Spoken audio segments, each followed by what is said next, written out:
separatist leaders recently attended the leadership retreat of the Southern Cameroonian organized by the Coalition of Dialogue and Negotiation, NGO, which has endorsed effective school resumption in the two English-speaking regions. They also called for international mediation to end the crisis. Since 2016, several schools have remained closed in the two English-speaking regions, despite several attempts from the Cameroonian government to resolve this problem. Tension remains high in these two regions. Constant talks between separatist leaders have caused different fractions and the struggle, however, which have advanced some personal interests or remain made the situation more resolute to solving this crisis. As the crisis continues to deteriorate while civilians on the ground suffer consequences, hope are also on the international mediation line, which many hope for them to come with a lasting solution in order for this crisis to end. So today we're going to talk about the latest meeting which took place in Canada and also in general if international mediation can bring a lasting solution to this crisis. This and more we'll be having on the edition today.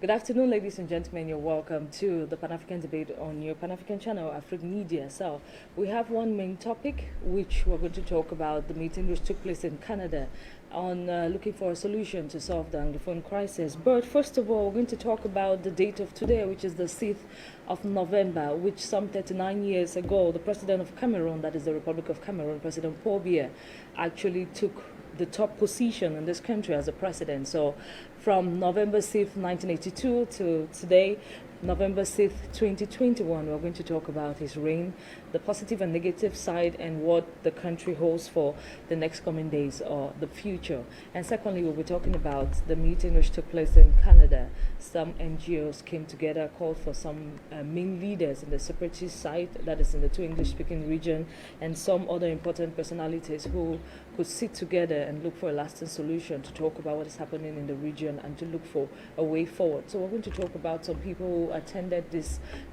conference or seminar, and then we're going to get details with other panelists to see if we can get a lasting solution to this crisis in the two English-speaking regions. I present to you my panelists, those who are in the studio, to analyze this topic for today and give us more light on what is happening. We have Senior Barrister Emmanuel Asho. Thank you very much for honoring our invitation. You're welcome. Thank you. Good evening, televiewers. Good evening, Emanuela. Good evening, Professor Macantone. Good evening, Tenet colleague.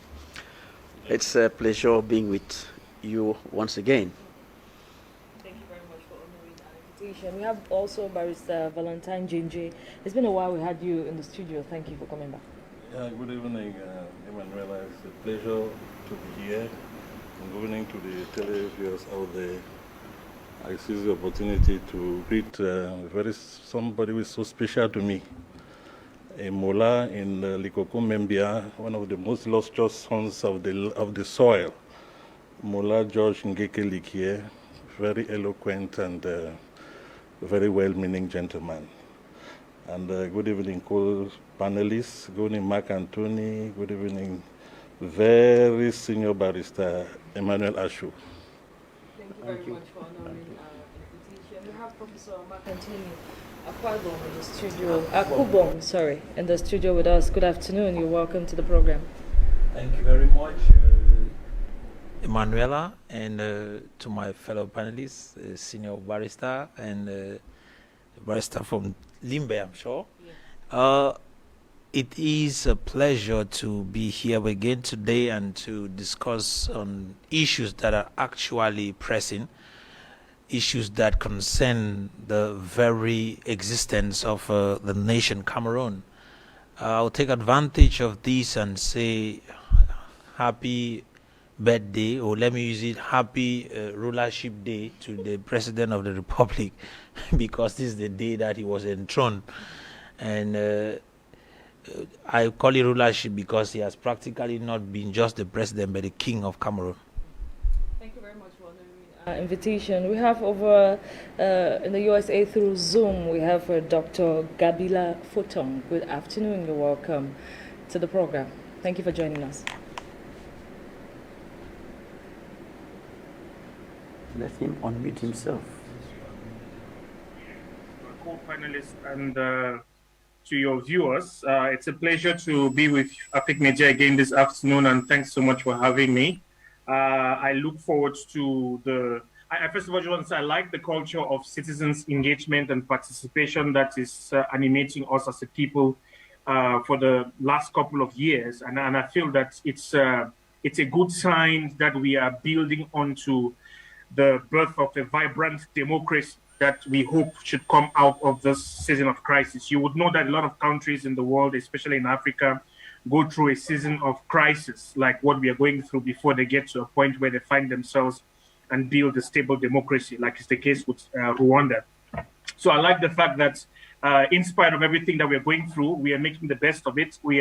There's a citizen awakening, there's a consciousness that is being infused into our daily discourse and debates, which hopefully are the foundation blocks for a vibrant, prosperous democracy that we are all looking forward is going to emerge out of this season of crisis. So thank you a lot for having me. I look forward to our engagement. Okay, so let's dive straight away to the subject for today. But before we listen to the report which talks about the retreat which took place in Canada between these leaders, let's just go around the table. Let's start with Senior Barrister Emmanuel Asho. Today marks 39 years, and it's a big deal for people in Cameroon. Some people are talking about it in a positive light, while others are looking about it in a negative light. But what does it stand to you? 39 years since President Paul Biya took over the realm of this country, Cameroon, and tried to either fix things or make things bad as it is today. So what is your take on this? Well, previously I used to think that the president's tenure of office was totally negative, but I think today I'm having a change of heart, because looking at it objectively, one can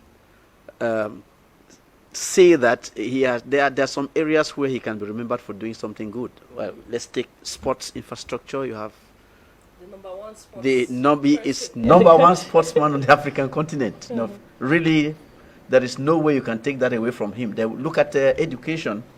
Objectively, this man has tried, because you see, by the time he became president, Douala did not have many diseases. How many do we have today?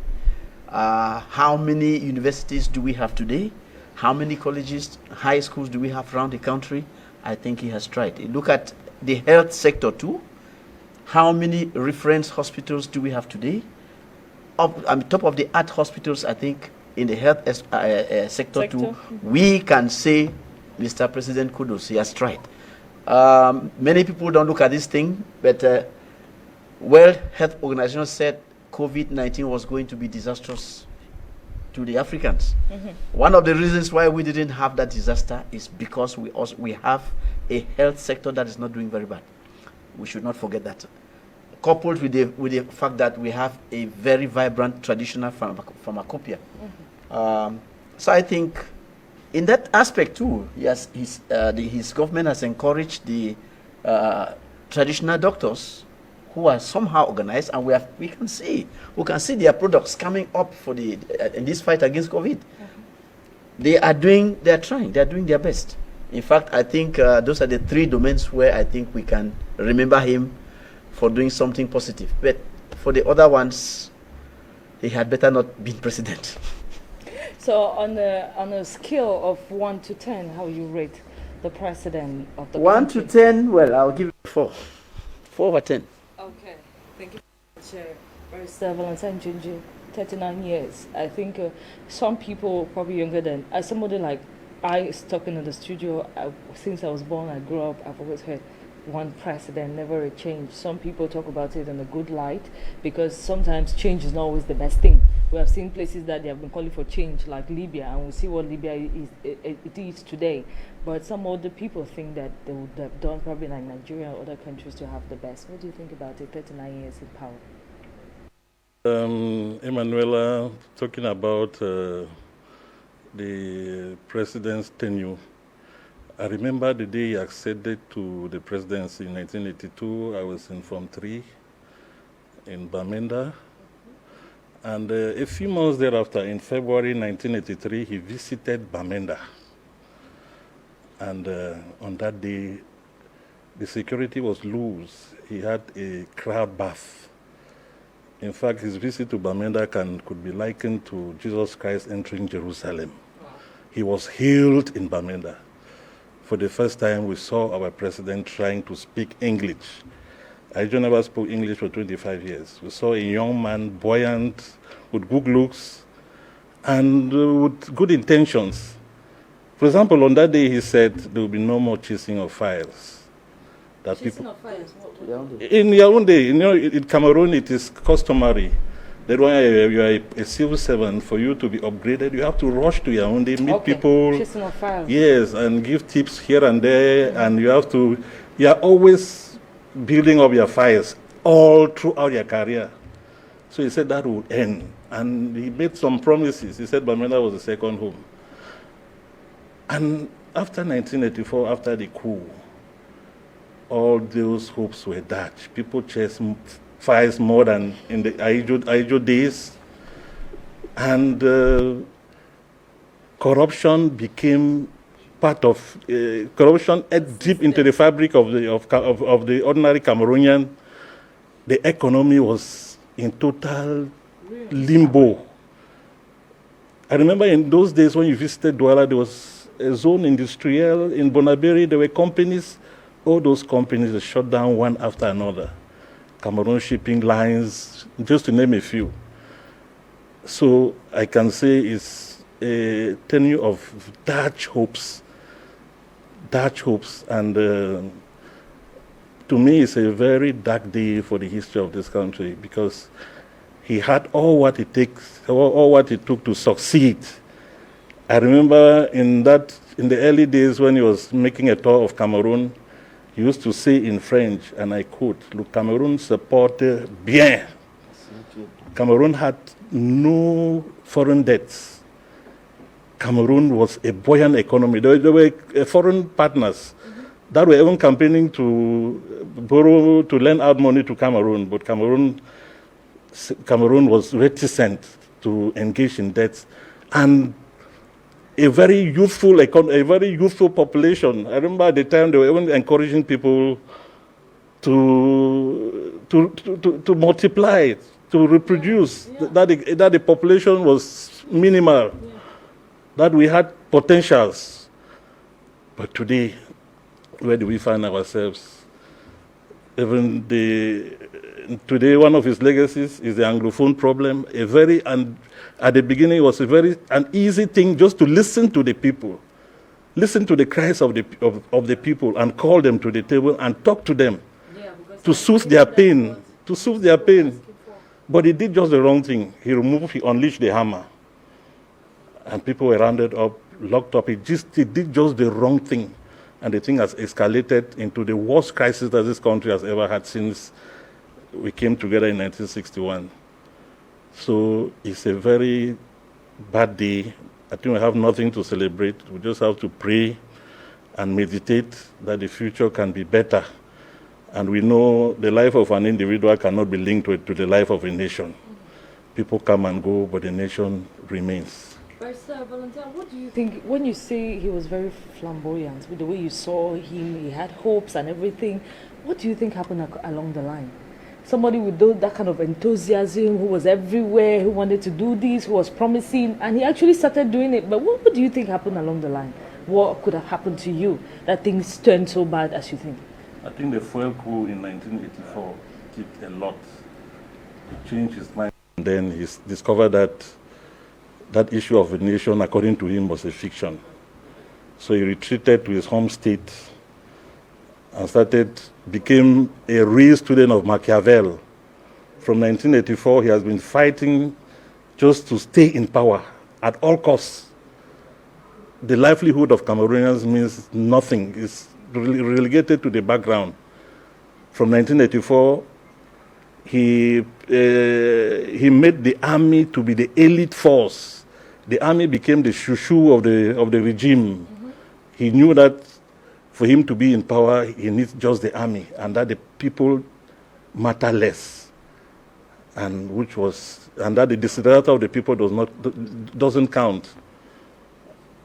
So, honestly, I believe that That was the turning point. That fuel coup in 1986 April. The way he saw things, and he was afraid of his position, and just decided to hold to the position and probably not think of his people. That is what I sincerely believe. Okay, in a scale of 1 to 10, what do you give the president? 1 to 10.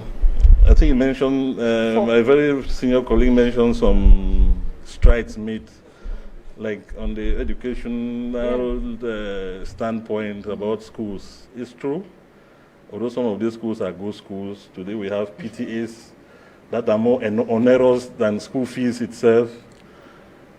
But at least it's good to have the schools. He talked about reference hospitals. Those reference hospitals, they stand almost for nothing because the very senior dignitaries of this country, they keep receiving treatment abroad.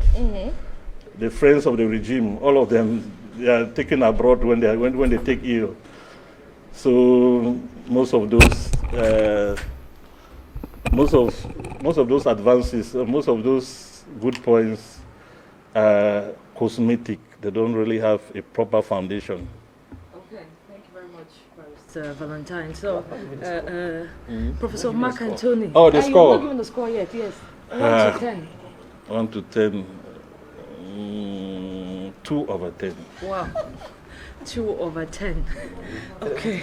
Professor Mark Anthony, let's talk about 39 years in power, your president. And what are the positive things, what are the negative things, and on a scale of 1 to 10, where do you place him at this moment? 39 years since he got to the top position in the country. Back in 1982,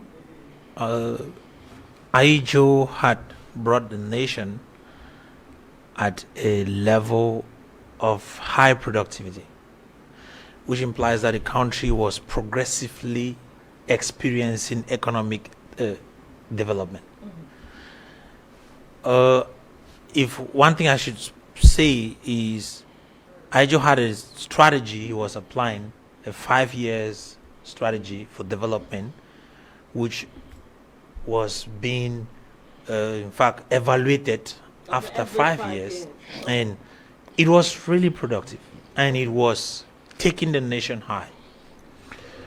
And unfortunately, after a particular visit to France and back, the same evening, he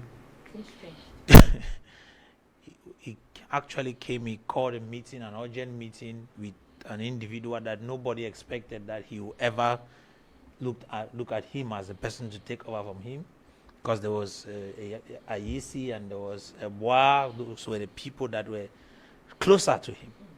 But he had a meeting with Biya, his prime minister by then, whom according to the constitution was the right person to take over power. And after that discussion, he had to come up, declared that he's resigning, and the silly reason was that his health. Why do you say silly reason? You don't believe? I don't want to talk deep into that because that is anyway, we're analyzing. Yeah, so in relation to that, that is how he ceded power to Mr. Biya, who became then the president of Cameroon, who has been ruling Cameroon, let me use the word ruling, for 39 years. And considering that he took a nation that was economically strong, had no debts, had enough reserves, until the former president, on handing over, made sure he made it clear that Cameroon is a developing nation. It is progressing. We do not lack anything. That nation was handed to Mr. Biya in 1982.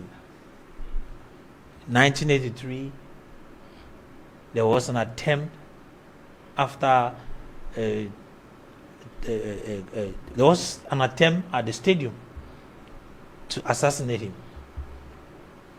After that assassination plan, he started holding up and trying to protect himself. But it got to its worst when the coup d'etat failed after the attempt, you discover that this particular individual whom everybody had hopes when he was coming to power decided to close up.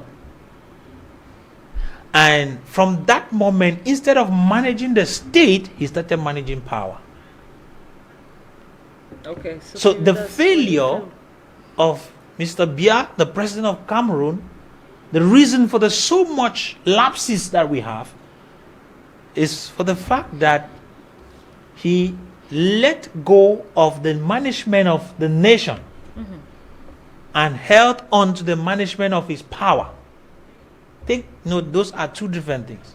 To manage that power, he needed to put the military. We saw he created the Bi. he had to create a strategy that will make sure that his power remains in his keeping. He didn't care much about the nation. And that is why we have a situation where the economy crumbled. Remember, he came up in 1987 to declare an economic crisis. Just how many years after? Well, 5 years. I should say 4 years.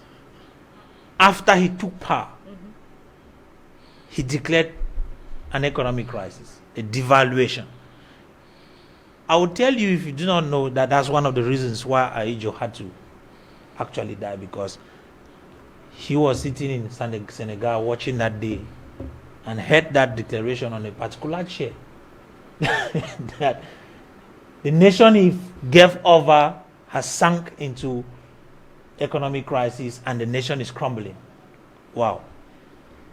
If you know what it means to hold on to something and then you see it dashed, he had a heart attack, which led to his death 2 years after. Okay, to you that was So, of course. in relation to this particular process, I will tell you this. Cameroon would have been one of the best nations in Africa if our president focused in the management of the nation, not the management of the power. Do you think he had the ability to? Yes. The charisma to carry? He had, forget about charisma. Charisma doesn't really manage his issues. Definitely. What manages are strategies. He is well schooled. He has the potential and capacity. He had it. And so I think that if he focused on his strategy, because he came up, he brought a 20-year strategy. Instead, he scrapped away the 5 that Ahidjo brought. He came up with a 20-year plan. You remember, if you can remember, he made a plan where he said by 2000, there will be health for all. Which till today, I don't think there is health for all, because if it's true that in that plan, if you listen to what Senior Barrister said, he has expanded in creating reference hospitals, which are not reference hospitals, because all, let me use executive leaders and we have administrators in this nation, always rush out of the country to go treat themselves. So that means that they don't trust the health system that we have in the country. Yeah. And it is unfortunate that we have engineering schools, because when we want to talk about academic, in Cameroon we have engineering schools, we have health institutions in Cameroon, but all those engineering schools have not been able to train engineers that can construct our roads. And so we still bring the Chinese to come and construct our roads in Cameroon. We still bring the Chinese to come and do common renovation. I remember when the president was to come into Boya in order to celebrate the 50th anniversary of this nation, the Chinese people came to renovate what we have as Mountain Hotel. Even at the presidency. So it is unfortunate that we do not have Cameroonians who have that capacity to renovate, even though we have engineering schools. So even the academics. Do you think it's because people don't have capacity, or it's because they don't trust them? That is, I am telling you that according to our system, if we have schools that train people who are unable to accomplish such tasks, it means that it is useless. Okay. Huh? It is useless. So you can't train people that you can't use. Definitely. So it means you don't trust them. So why train them in that? which implies that the educational system is a failure. So we can't be claiming that we are using an educational system that cannot help us. So that is a failure. And so in looking at his reign in a scale, I will be sincere in telling you that he has been able to mismanage the country. And that's why we are in a mess. So I just will be polite that you can't claim that he has not done anything. Definitely. It would have been a 0, but we thank God he has done at least 3. Thank you very much for giving your own analysis on that. Okay, 3 to Mr. Mark Anthony, Professor Mark Anthony. So let's go back to the USA. Let's talk to Dr. Gabila. What's your own take?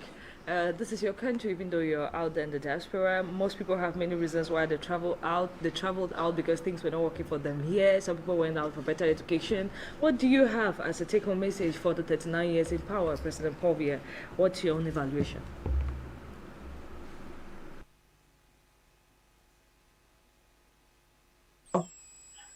Thanks a lot.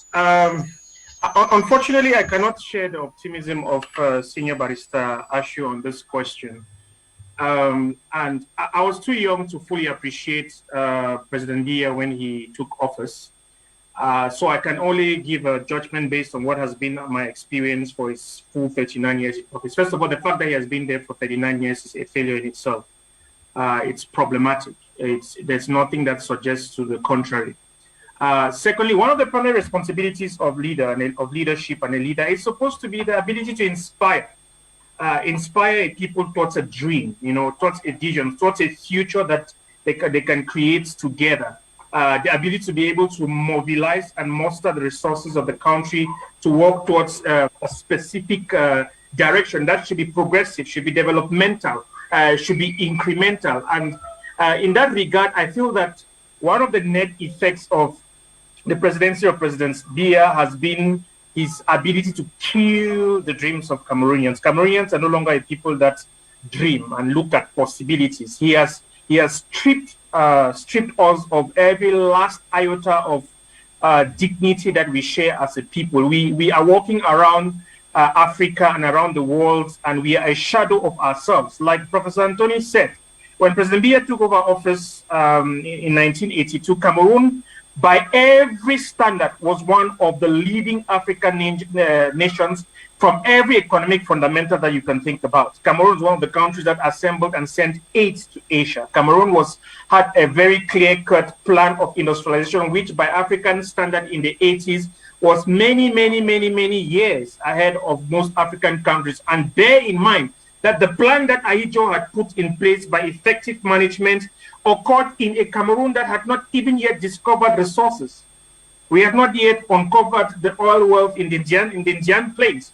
So essentially, you were dealing with a Cameroon that Ahidjo took over from colonization, and by means of effective management, I'm not praising Ahidjo to say he does not have any faults, but by means of effective management, he was able to be an effective leader in charge and was able to manage the countries. And so we had institutions, and so we had companies, and so we had a very clear sense in the agricultural sector.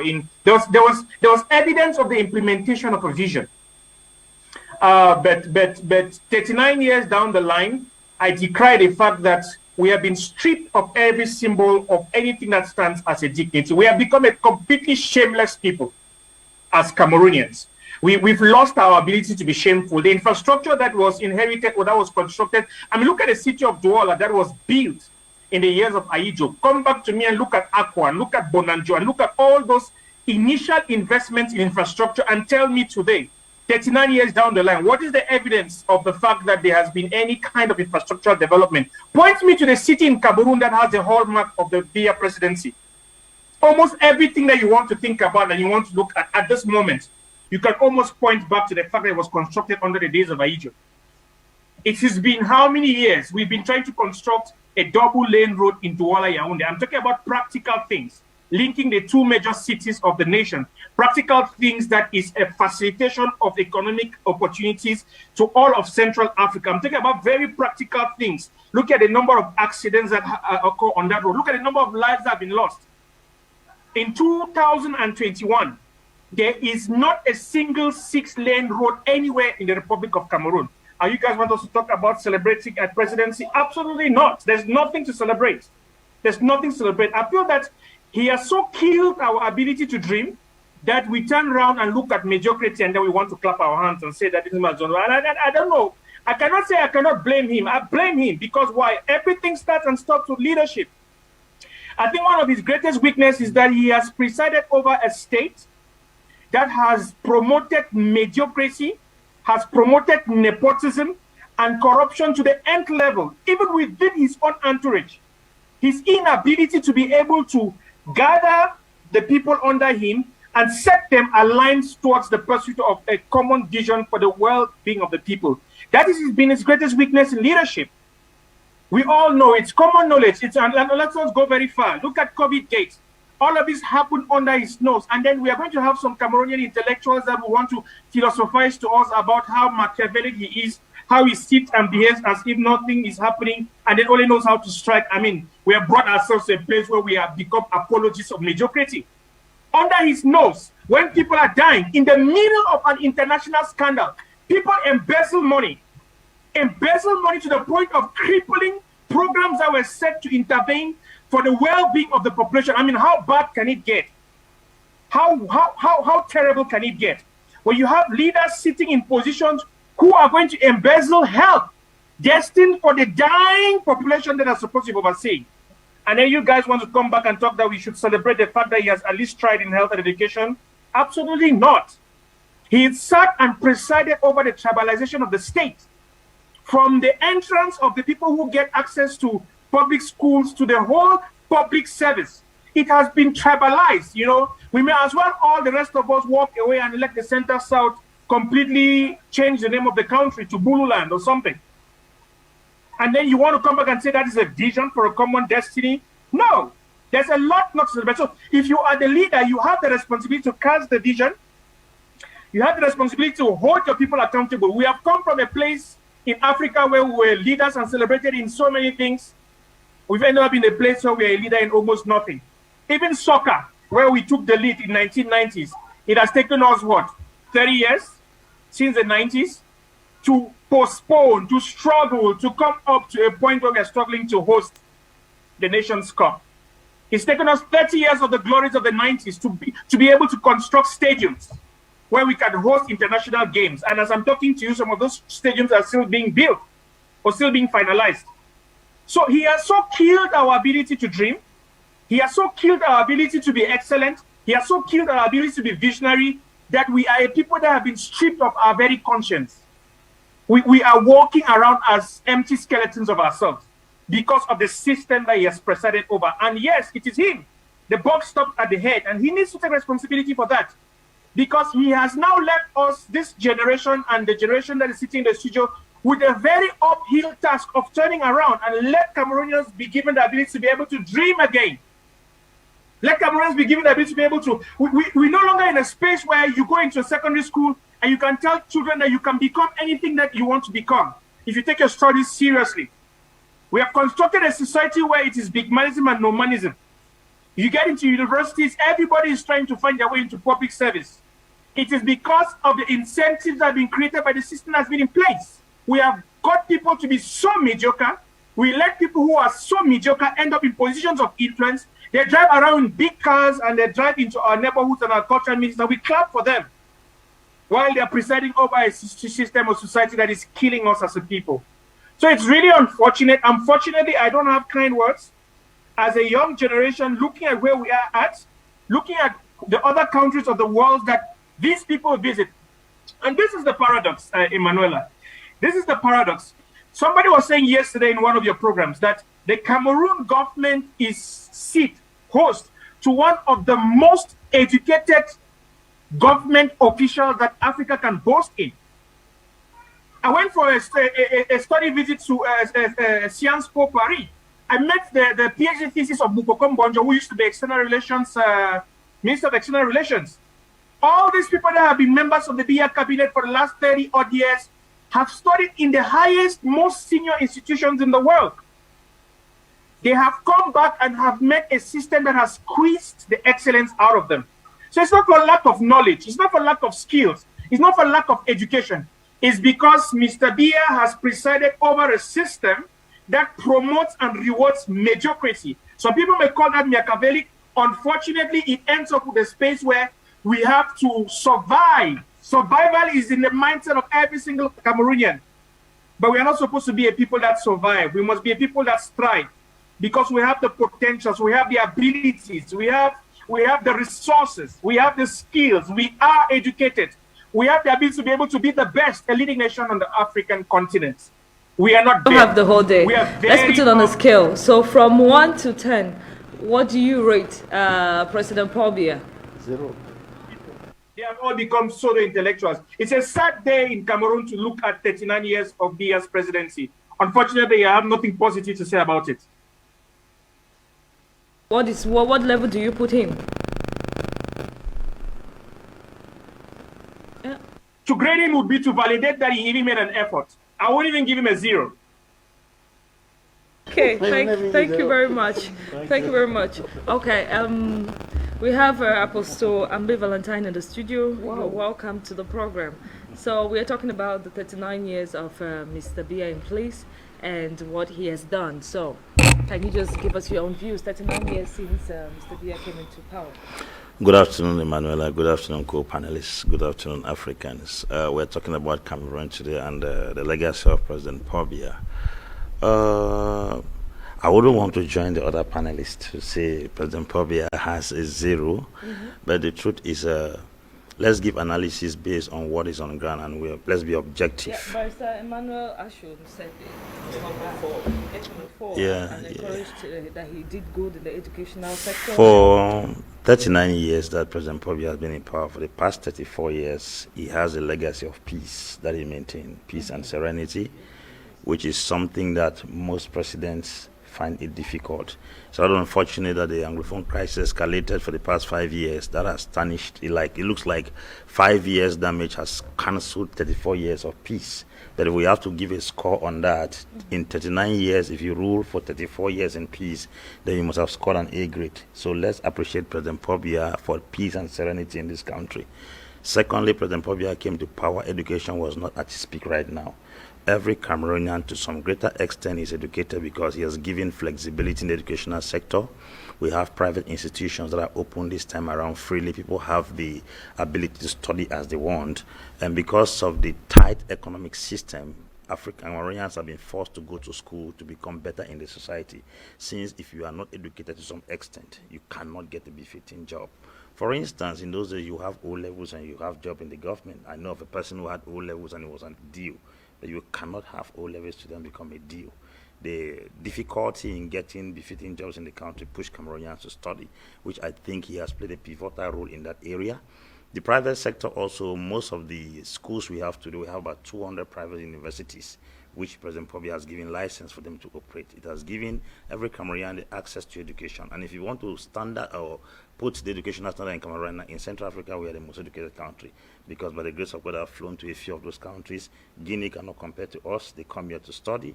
Gabon come here to study. Chad come here to study. Central Africa come here to study. So it's very, very important for us to give the analysis.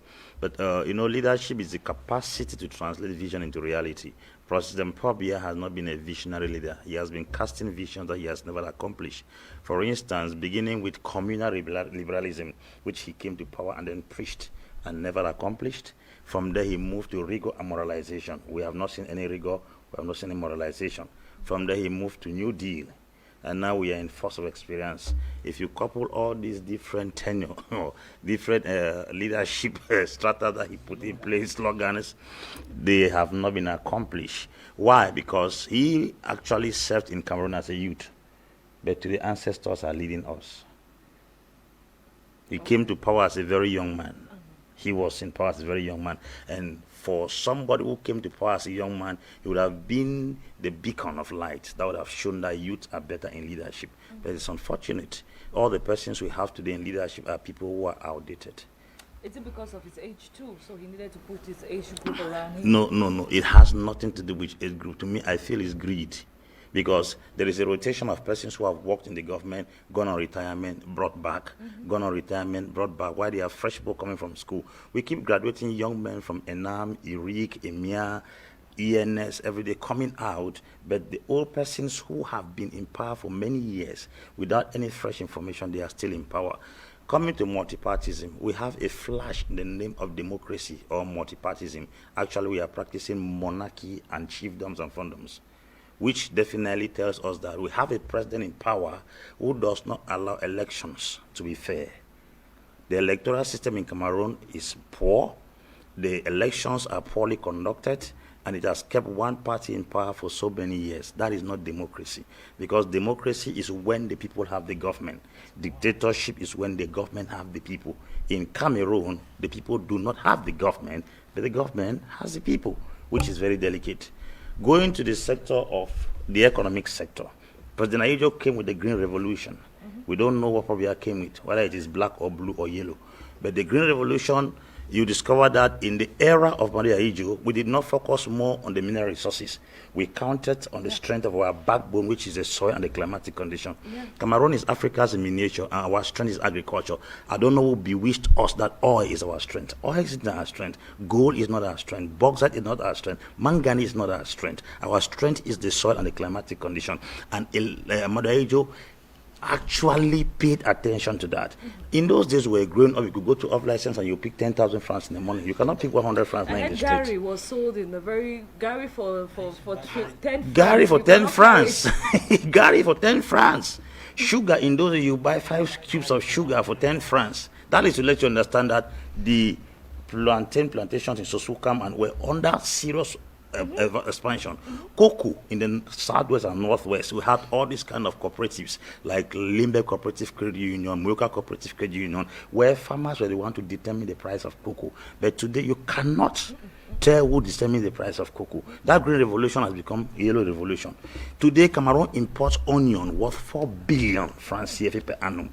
That is Africa in miniature. Where in the north, we have the climatic condition for garlic. We have the climatic condition for onion. We have the climatic condition for all kinds of roots.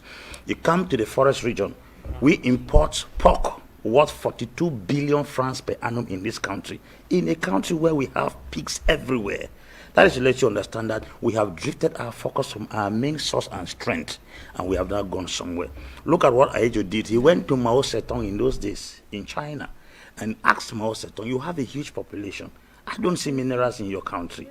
What is the strength? How do you feed the people? He took him and showed him that China was focused on rice. There is no industrial revolution without agrarian revolution. If we are thinking of technological growth in this country, let us begin by producing the products that we can transform with machines. So the strength should start with the agrarian revolution before the industrial revolution. We have not even built a foundation on the agrarian revolution. We're talking technology. Going to our educational system, we have people who are studying to look for jobs instead of creating jobs. The educational system, though expanded, but it is porous. Porous in what sense? We have nuclear chemist professors in the country who cannot produce a grenade. Yeah. They can't produce a grenade. Why a degree holder in nuclear chemistry in Palestine produces bombs? And this is where we have a trouble. We have people who are having MBA, business management, but the private sector in this country and the business sector is frustrating. It will shock you that the most successful businessmen in the country didn't go to school. First of all, did not go to school. Or why are all the MBAs leading us to? Dawara Dampulo didn't go to school. Foso Kajide Foso didn't go to school. So where are all our MBAs going to? Because the system of economy we have has not yet been defined. We have a command and plan economic system. We have capitalist system, but Cameroon is yet to define the kind of economic system. We have a combination of the command, the plan, the capitalist mixed together. It's kind of system that suffocates businessmen from excelling.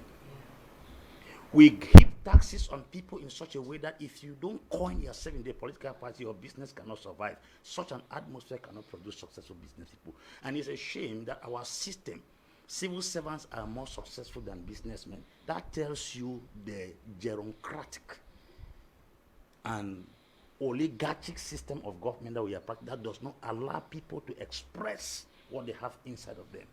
Young Cameroonians who have gone to school come back after serious enlightenment. They choose not to go for jobs in the government. They decided to set up businesses.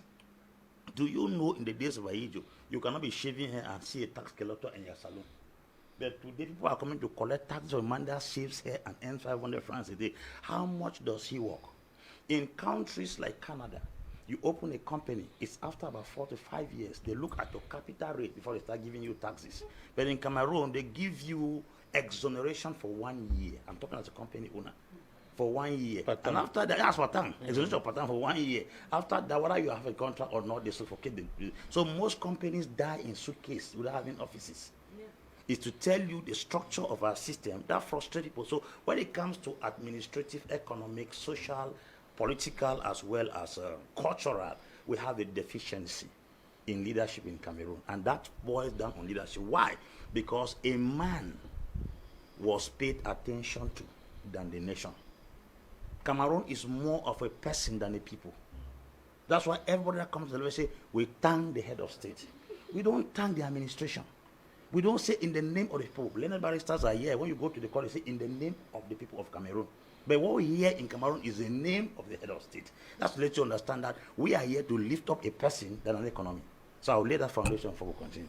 And read him, scale of 1 to 10. I'll give President probably a 4. It's not been bad. Seem like a barrister Ashu Emmanuel. It's not been bad. Thank you very much, gentlemen, for talking of that topic. So, some people, I wish him happy birthday, happy celebration day as the CPDN. Happy Power Day. Because the CPDN party, which is the ruling party in Cameroon, if you look at all their quarters, they are celebrating today because they are celebrating the day they came into power. And so it's while others are lamenting, others are celebrating. So let's hope that the future is bright for us, those in Cameroon, and particularly the youths who are hoping for something better, and just in the diaspora who are hoping to come back home and have something better, but are not interested for the moment because they say things are so difficult for them back at home.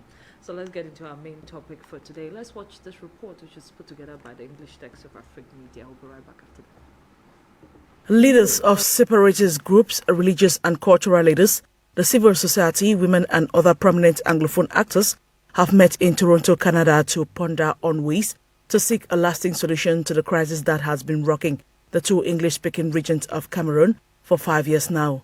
The 4-day conference, organized by the Coalition for Dialogue and Negotiation CDN, an international non-governmental organization of Southern Cameroonians that seeks to find a pathway to credible mediated negotiations to end the spiraling conflict, brought together a cross-section and diverse group of Anglophone leaders, both from Cameroon and the diaspora, to sit together and assess the conflict and engage all Anglophones towards a common pathway to peace. The closed-door event that ran from October 29 to November 1 ended with some major points of agreement that centered around education, use of social media, as well as joint efforts towards ending the crisis. According to a statement issued at the end of the conference, the stakeholders noted that there is strength in diversity, thus agreed that all factions will work together in restoring trust, respect and tolerance. They equally added a memorandum of understanding on social media usage and respect for its etiquettes. Considering the well-being of the Southern Cameroonians, especially children, the leaders agreed to promote children's rights to education with the aid of community schools as well. The leaders also noted the importance of a collective agreement of seeking channels to create a single representative body for internal as well as external negotiations for the interest of Southern Cameroonians. Thus, in their goal to find a common ground towards a lasting peace, the leaders agreed to collaborate to see that negotiations with international mediations are credible, adding that all stakeholders agreed to double efforts for international mediations by including like-minded partners. It is worth noting that the various armed separatist groups have at one point fought each other, both on social media as well as on the ground, with some deadly consequences. While some armed groups have been accused of inflicting harm on the population, many have kicked against lockdowns imposed by some of these groups that further worsens the precarious conditions in the English-speaking regions.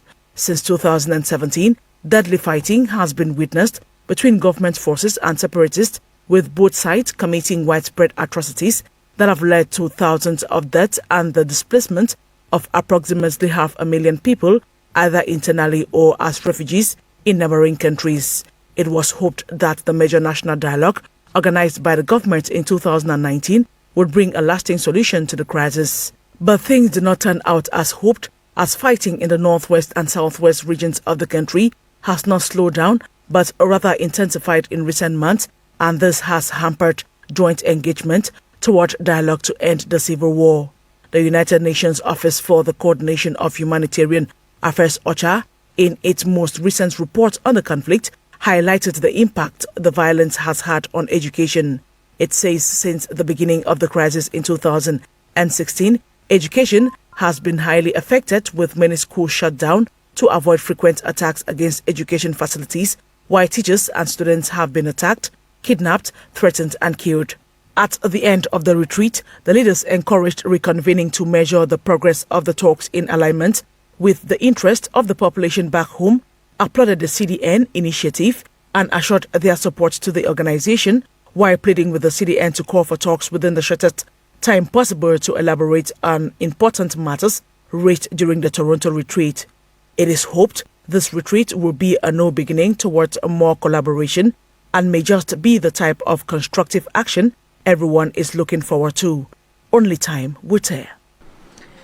Thank you very much, Lawrence Lung, for putting together this report. So let's begin with you, Senior Barrister Ashu Emmanuel, because you were one of those who were invited to this Canada retreat with other leaders on the civil society, NGOs, some of the separatist fighters leaders who took part. I heard of about 40 leaders who took part in this retreat. So tell us, how did it go and what was the main focus? Because there are a lot of speculations on social media. By the way, the program is going on live on Facebook. We're streaming live. I'm seeing people dropping messages. You can just go on Facebook too and rate President Paul Biya from 1 to 10 on the scale. Which level do you give him? Some people have already dropped theirs. You can do same. Just put Africa Media TV and scroll down on Facebook and you see the program live. So as I was talking, you were one of those who were invited and you were there. So what some people there. Okay, some people, but you were invited even if you did not Yes, go. But some people have. There's a lot of speculation about the meeting or the retreat. Some people said they were particular leaders who were handpicked to be trained to be the ones to come back and lead Cameroon or the end the crisis. There are a lot of speculations. Can you really tell us what it was for? Thank you, Emanuela. I was invited, but I couldn't make it because I was away for on the sick leave. When I came back, it was too late for me to. In fact, I had just 10 days to compile my file, and I attempted, but I couldn't make it. So, as to the speculation, well, I've been seeing very, very funny things. People say that some people say it was the Cameroon government that organized the retreat, which is really strange because CDN has nothing to do with Cameroon government. The Coalition for Dialogue and Negotiation is an American-based NGO. It has nothing to do with the Cameroon government that is not even a member of it. This retreat was organized by CDN to bring together elites that are drawn from the civil society, from NGOs, from even the warring factions. To come together and be trained on leadership concepts. You see, this is because we are experiencing a lot of problems among Anglophones in fighting. You look at the social media, look at Facebook, for instance. There is no day when you will not see at least 5 people insulting each other. So it was necessary for the elites to have a common focus. Common focus. Let us look into the same direction. Let us ameliorate the way we interact with each other. You see, it doesn't mean that they are training people to come and be leaders of Southern Cameroons. No. They are training people to help Southern Cameroonians have a better way of managing the crisis. You see, it is not, I saw some IG members saying that CDN cannot impose leaders on them. Sorry, I'm sorry. The CDN has no ambition to impose a leader on anybody. They are trying to help Southern Cameroonians to come up with a common viewpoint. How do you tackle the crisis? How do you interact with your brothers when there is an issue on the table, somebody said there was, what is this in diversity? There was unity. No, there was wealth in diversity. Yes, diversity is a wealth. Strength in diversity. It is true. But if you keep destroying each other, you cannot be strong. So one of the reasons why this retreat was organized was to train people to know how to manage divergent opinions. You should be tolerant. Tolerate your friend. There are some of these diasporans who are absolute dictators. They don't think that any person here on Ground Zero has the right even to think. You see, they have to be made to understand that whatever they think is their own viewpoint. Other Southern Cameroonians have the right to their own opinion. So, you see, it's a way of ameliorating the way we manage the crisis. How do we find solutions to our common problem? Now, is it by going to take money from the other side that you are going to help? All those are on the table. Let us see how we can better manage this crisis so that tomorrow, if we are being called to come represent our people, how do we get the people who will represent us? That is it. I want to say that CDN did a very big job, a very commendable job in that respect. During the 6 months when experts were brought together, that aspect has been taken care of. If any negotiation were to be on the table, you will be surprised. Representatives will be picked up. But are you sure those are the people that those on Ground Zero accept? No, because it that's is one not. thing. It is the not. People that have always been called by the presidency or please, whoever to see. I'm sorry, sir. It is not CDN or any diaspora who will pick people. The mechanism, when I say work has been done, is that they be put in place so that Ground Zero will get its representatives. Ground Zero. Ask yourself, how did the Agbobalas come about surfacing in the days of the consortium? You see? Something like that. So we want to make it possible that when there is need, the base can come up with a credible representation. Credible and acceptable representation. Now, people should stop thinking that when they are there abroad, they can ask those who are inside the fire, inside the pot, to stand up, to come out of the pot and say, hey, here I am. You can, I can talk for the people who are inside the fire. No, that is not possible. See, it's not possible. We can only have that type of representation in a situation of normalcy. Now it is war. My friends here don't have an army of their own that can protect them. Even if they have to stand up and say, I am talking for you. So you see, those are the things that we have to learn to manage. When there is something that is in the interest of everybody, you put it on the table, and another person gets on and says, no, I oppose, I object. You give a counter message to what your brothers have put on the table. How does that profit you? You see, those are the reasons why CDN thought it necessary to call these people who can talk to the people. It is not just a matter of standing on the television to talk. Down there in the grassroots, if you can talk to people and make your impact felt, let people understand that you can only go forward if you and your neighbor look in the same direction. He cannot be looking left and you are looking right and you expect to make an impact.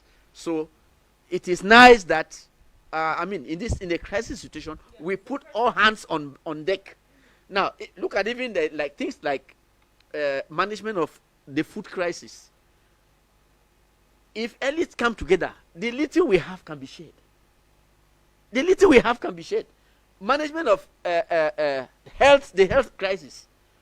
If somebody is injured, how do you ferry the person to a health unit? So you see, people should stop thinking that when they are calling elites, it is only to impose them as leaders. No, they are trying to get these elites go down to Ground Zero and see how the various challenges that meet our people can be handled in these challenging times. So that is the reason why, in my opinion, I think CDN came up with this retreat, which was not meant to train people who are coming to govern Southern Cameroon tomorrow. No.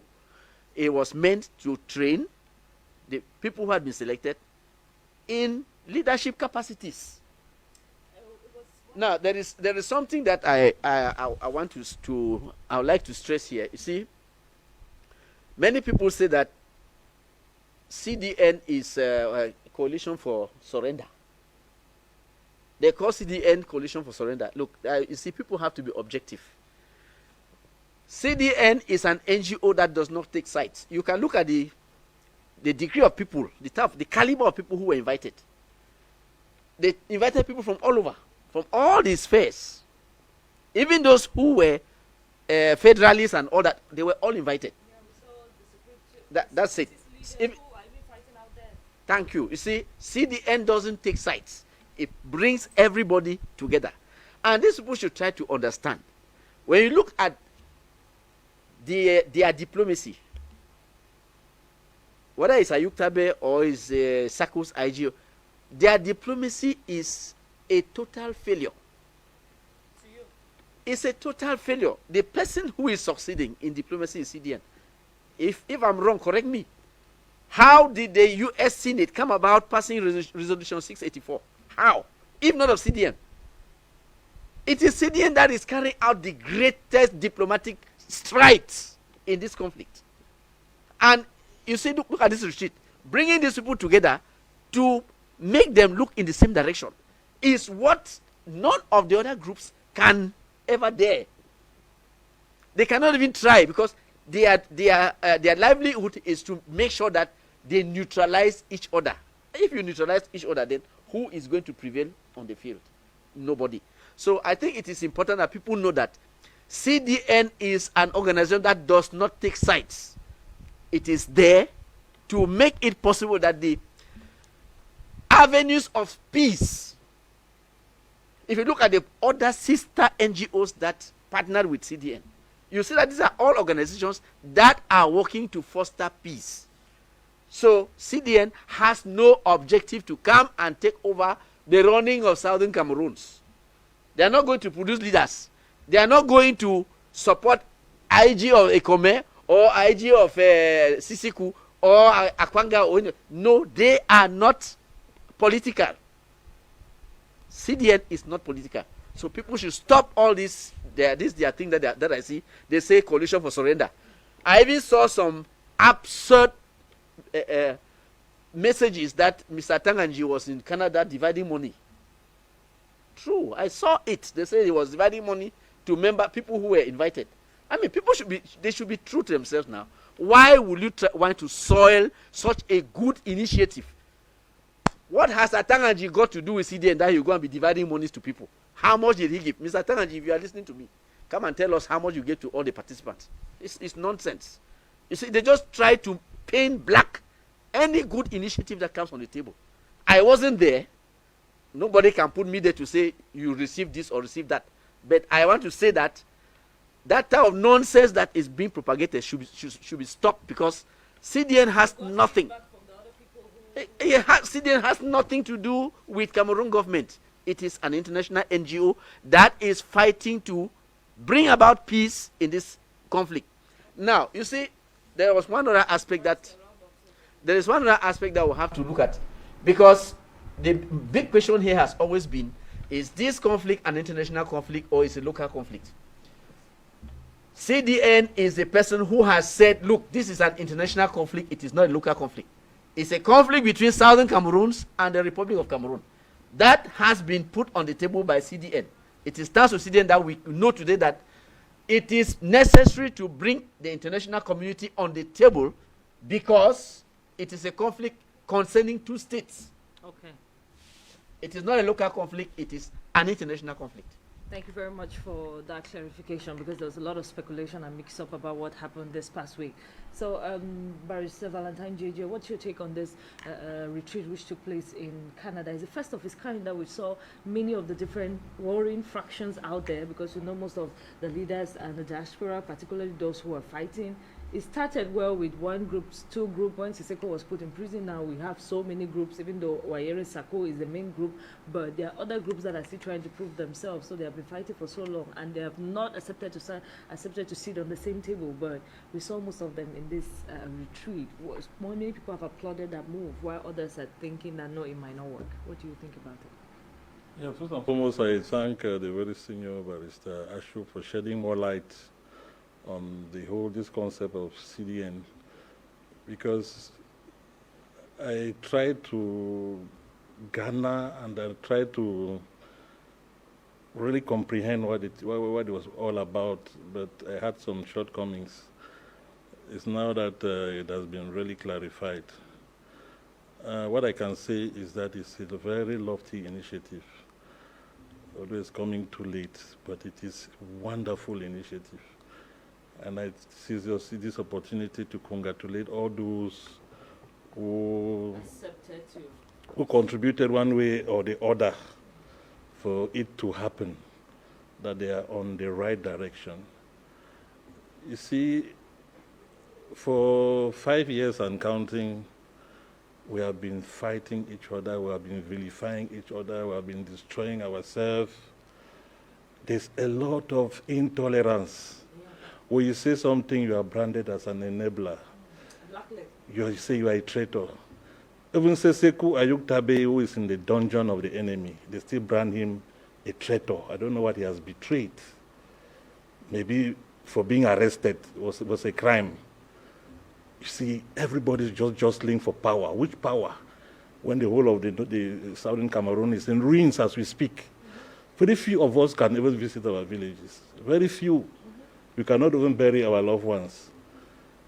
So for this initiative to come on, an all-inclusive, I think it was all-inclusive, with all the warring factions, the federalists, the unionists, and those who are for restoration to come together and say, we are one people.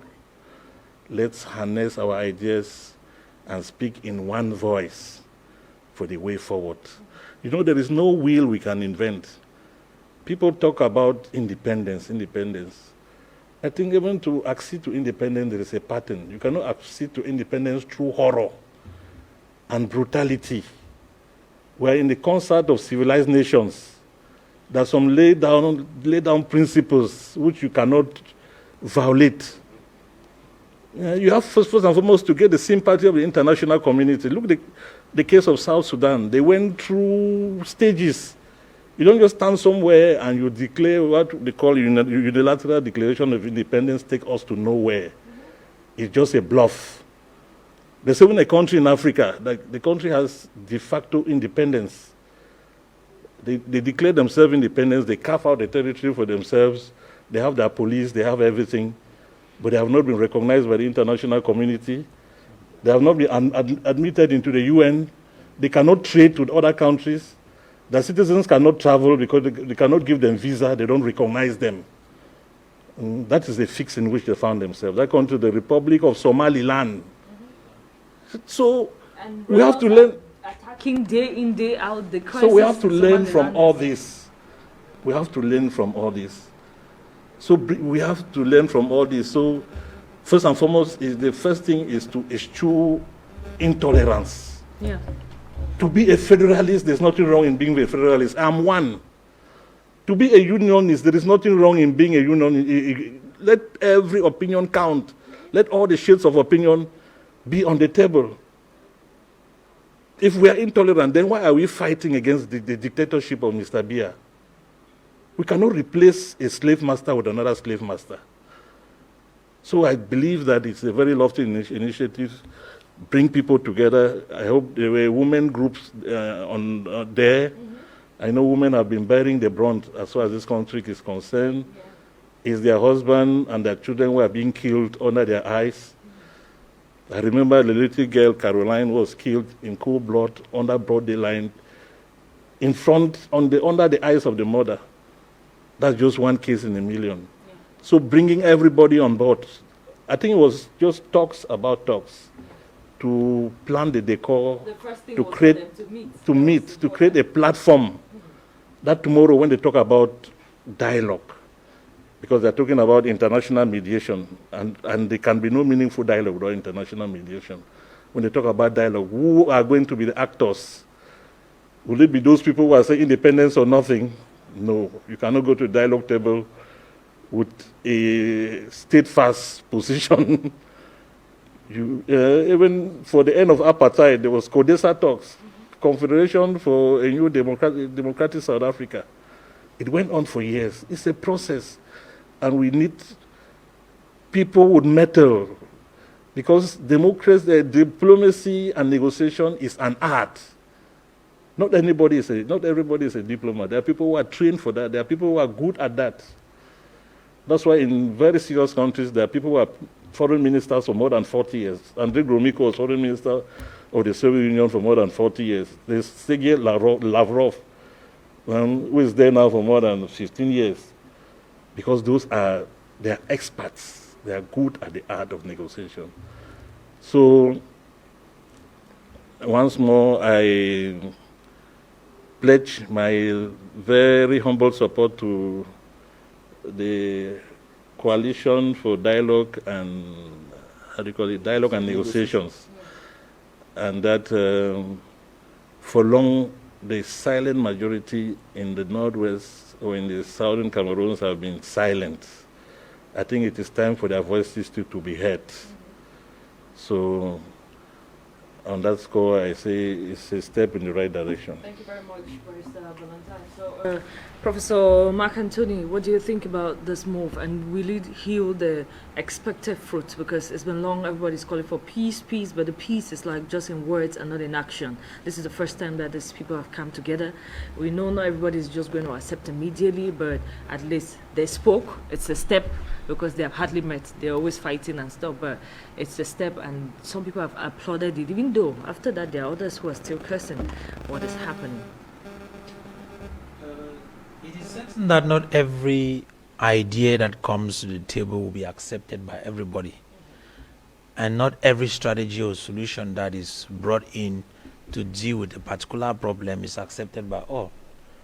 But I will also want to say that to bring up that initiative of bringing individuals from different, in fact with different opinions, to sit on the same table in order to deliberate and come up with might be a path which they can take. It's already a lofty and a beautiful idea. Any idea that is aimed at solving this problem is a good one. I mean, as long as it can solve the problem and bring back peace, that idea is bought by me. So I want to think that this coalition for dialogue and negotiation,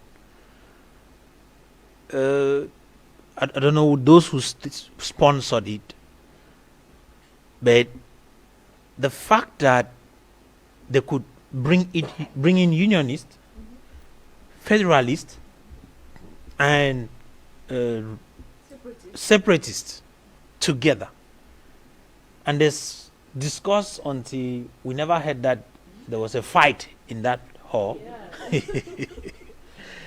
They trained individuals until at the end of the day I heard there was a memorandum of understanding. It means that there was progress. There was progress.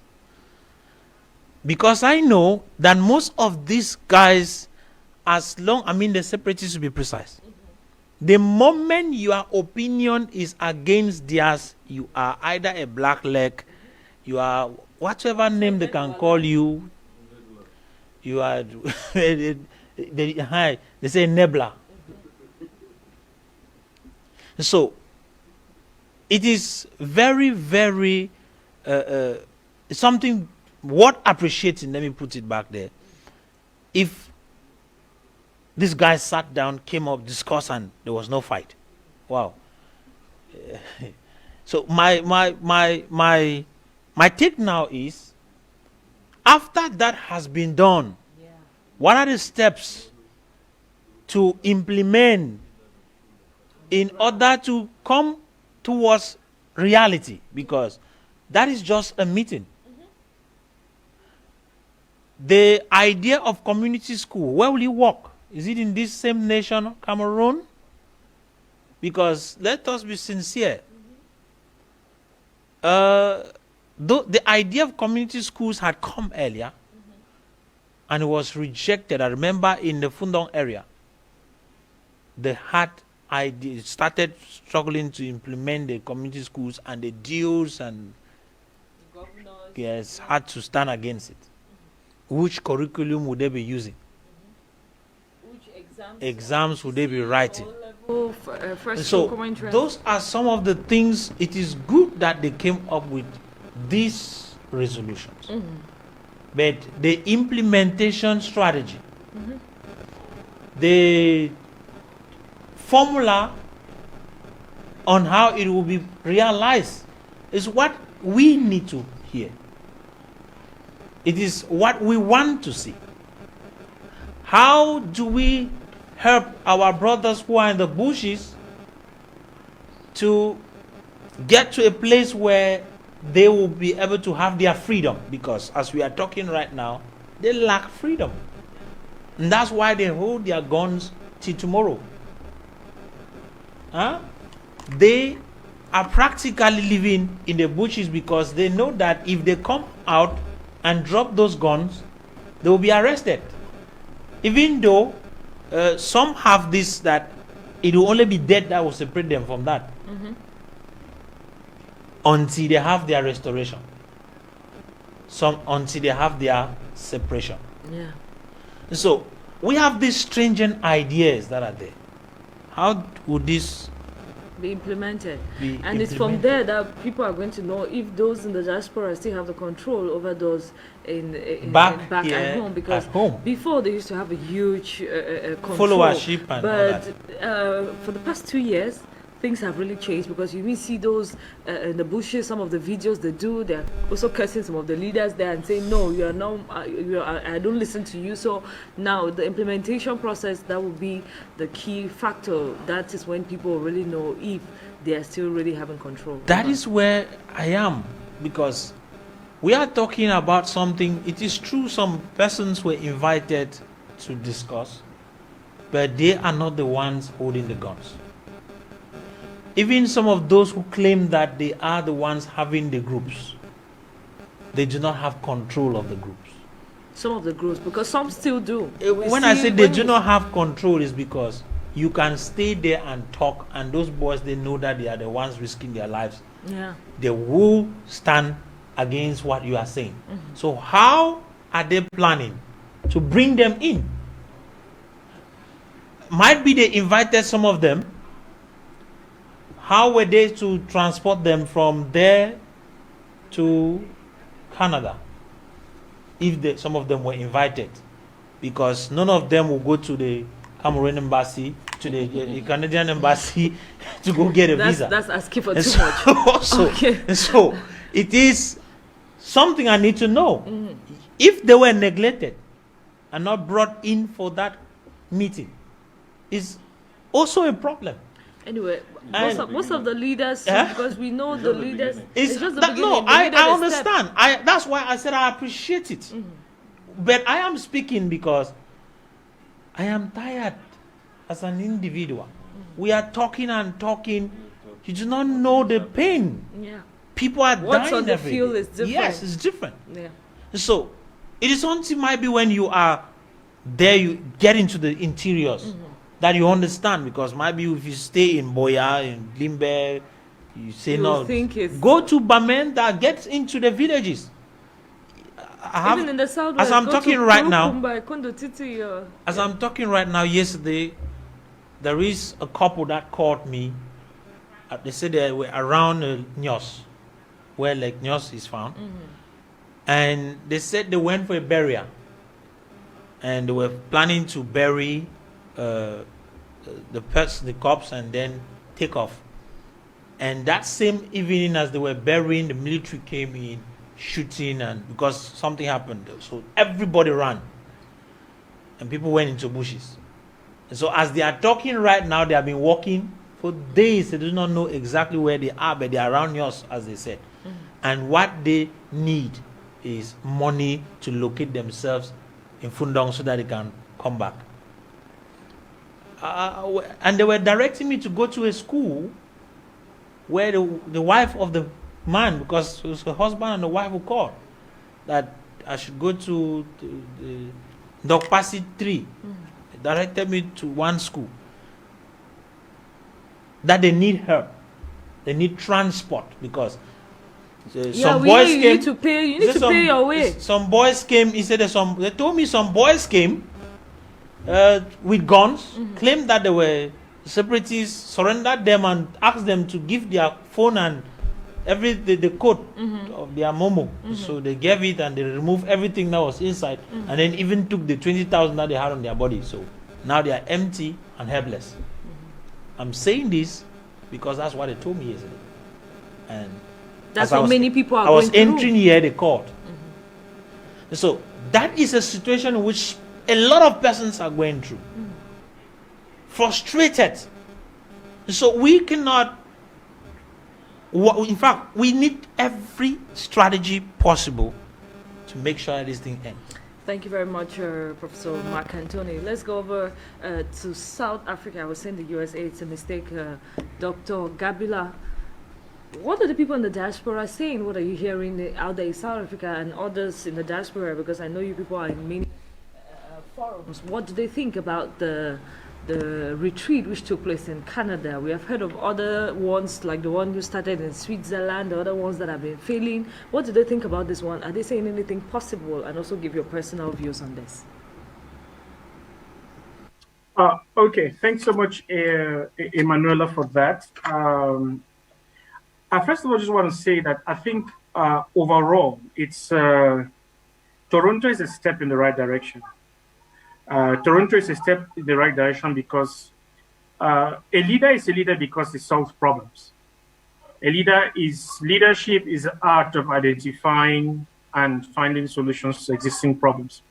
I listened to Senior Barrister Ashu, and I feel a bit sad because once again, we find ourselves in a situation where we have to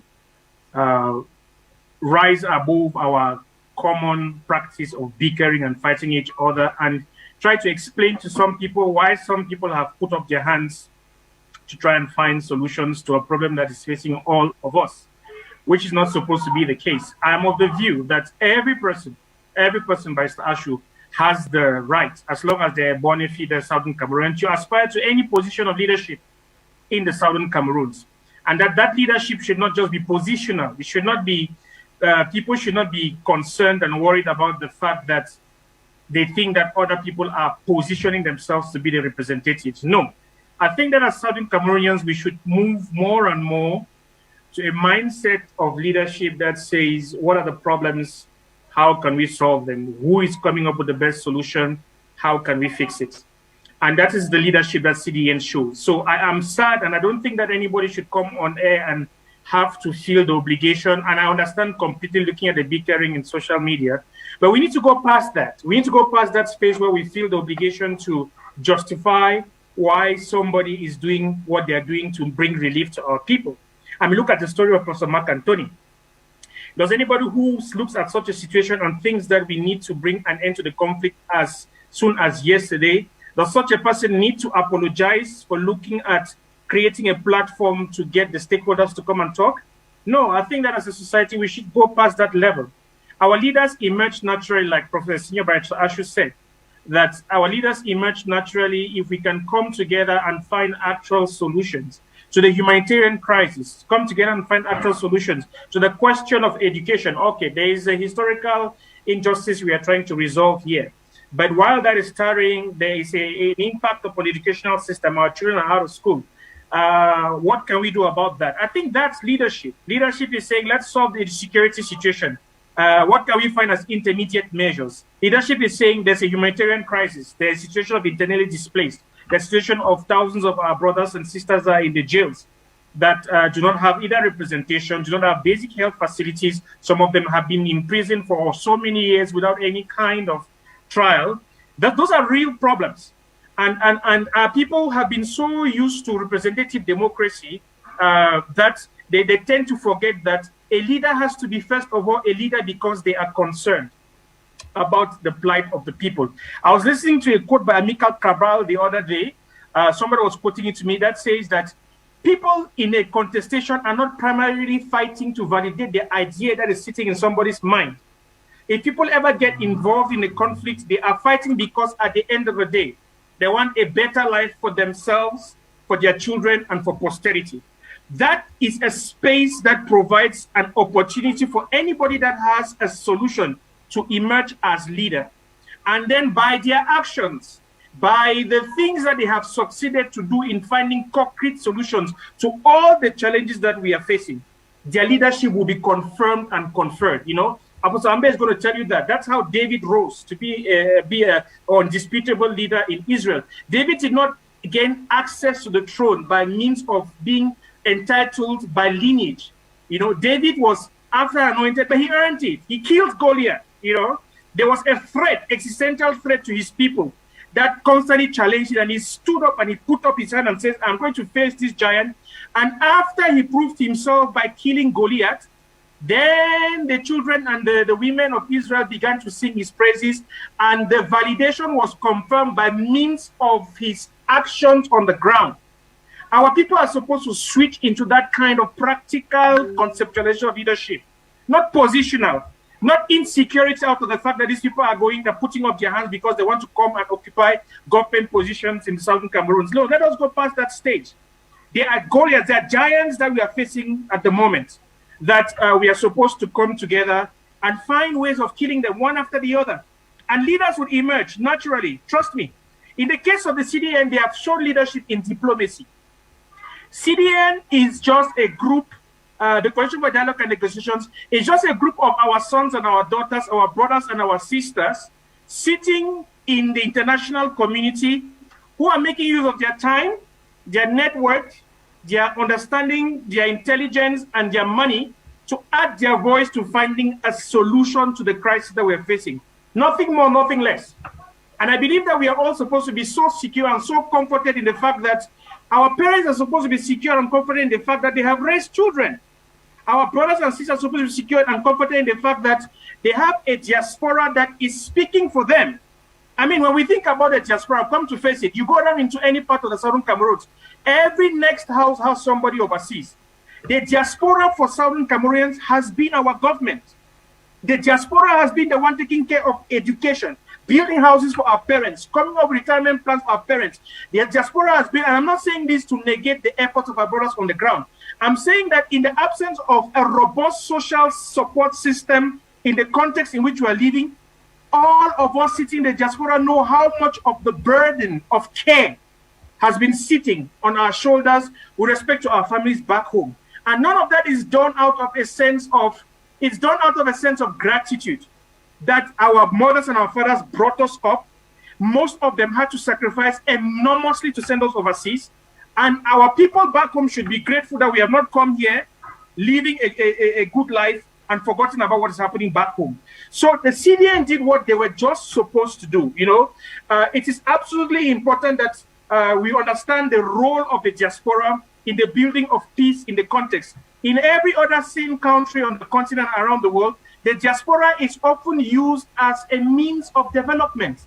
In other African countries, they have created whole government departments to facilitate investment, to facilitate the role of the diaspora in economic development. Nobody sitting back home should feel threatened that the diaspora is coming to contest some imaginary power that I don't know what it is that they're actually having. On the other hand, our diaspora are our investments. Diaspora is diaspora because land was sold, houses were sold, farms were sold. It is only correct for that investment to bring a return. You know, look at a school like Sacred College, 60 to 80% of all the graduates, all overseas. These are products of the Cameroonian educational system. Credit to what Senior Barrister Ashu said earlier on. Even though personally I want to give credit to the mission schools. But we cannot allow, you can go from Chessons to Bobans to Lessons to, I mean, you name it, to Sacred and all of those. The bulk of that brain intellectual capital is sitting in the diaspora. It is a fruit of our investments as a people, as a community. we are supposed to be free, comfortable, and even demand that they plow back for the advancement and the growth of our community. They are not supposed to only play a role in peace, but they are supposed to push that role further and even get to the space of development. It is the right thing to do, and we should encourage it. And nobody should feel intimidated, and nobody should feel like there's something of theirs that is being taken away. No, we are one people, and we are having a common destiny, and we share that together. It's absolutely important. I felt that I should make that point, Emanuela. With respect to what actually happened in Canada, it was not an end. For me, it was just the beginning. Because the most positive thing that happened in Toronto was the fact, like Senior Barrister Acho has said, that we were able to bring people with divergent views, opinions, and positions on the issue to sit around the table. Now, for me, that is us laying the foundation of a vibrant democratic culture that is based upon citizen participation. At the end of the day, you're going to realize that even though we may differ with respect to what we think is the most appropriate solution to resolve the current crisis, at the end of the day, every single good, well-meaning Southern Cameroonian wants the best for our people. Now, we may disagree. You know, we may have been boxed into a corner where we are hitting each other against questions around the form of the state. And it is just for me, because at the end of the day, what is a state? A state is a system for the organization of management of the resources and people. That's it. There's nothing in a state. There's nothing in a name. You know, you could call it whatever you want to call it, give it whatever system. Because, of course, there are some forms of organizations of the state that are more efficient in bringing improved well-being for the people than others. But at the end of the day, if we see that this is fundamentally a question about the management of people and resources, we would be able to zoom into the existential questions, like Professor Mark Anthony asked the question, oh, you guys are talking about community schools. Where and how is that going to be implemented? Now, that is a question that is void of the big cliches, you know, of, oh, this is a federalist position or this is a confederalist position. We should be able to have a come together, a conversation, an endeavor is what we call it in Southern Africa, of the people that says 50 years down the line after independence, where is our educational system? Where is it supposed to be? How do we position it for it to be an educational system of the future? And has the same questions in our health system, and in our judiciary system, in our education system, in our tourism. We should be able to have questions, diagnostic questions on a sector-by-sector basis, to be able to cast a vision in each of those areas to say that this is where we want to go to education-wise, benchmarking our education with the best systems in the world. And then taking this agreed-upon positions back to the various contenders of the big cliches and being able to establish, okay, what form of government is going to bring this about? So at the end of the day, whoever puts up his hand to be able to say that this is going to be my vision for your people, then we can hold them accountable based on the content. My worry, to my fellow panelists, is that I think that we are so caught up with the big question, big issues, that we are forgetting to zero in into the details. To the extent that we'll get to a state where somebody is going to come and write down a cosmetic form of the state and give it to us, and then we'll take it and run with it as if it's a victory. Anybody who goes back and reads the 1961 Federalist Constitution is going to know that that was no federalism at all. That was a centralized federalism, for lack of a better word. All the powers were sitting and lying in Yaoundé. This is the risk we run if we stick to this big cliche kind of arguments and we fail to zero in into the issues. And the conversation that started in Toronto, it's a conversation starter. It's a means of saying that as a people, we must talk. We need to talk to each other. We need to find each other. It is the one thing that's going to lead to our upliftment as a people and as a society. Create a platform for people to come there with their disagreements. Let us put to test our Anglo-Saxon culture of debate and engagement, and then find solutions. I was very pleased to see that the people could sit around it. I mean, look at most of the pictures that are going out. These are the same people that you have say have been demonizing on social media. But Bala and Julius Nye and Yerima were able to stand together. And with Professor Anyangwe, who, from an ideological perspective, is the most diverse combination of perspectives that you can think, sitting around one table.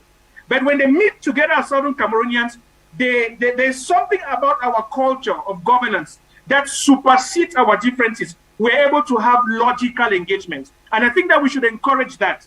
And I think that it is a pass route to long-term peace as a people. And up and above all, beyond the current crisis, I think it's a key to building a culture of participatory democracy and governance as a people. So I really have a somewhat really positive perspective about what happened in Toronto. And I think that it is the It's not the end. It's not the end. It's just the beginning. And many more of such engagements should actually be encouraged. Villa, for that detailed analysis on what happened in Canada to you and what you think the diasporas have in their mind on the way forward down here. So I'm going to turn to you, Apostle Ambe. Let's talk about the Toronto retreat and what it stands for. Most people say it's beautiful, but maybe implementation might be difficult. What do you think about this?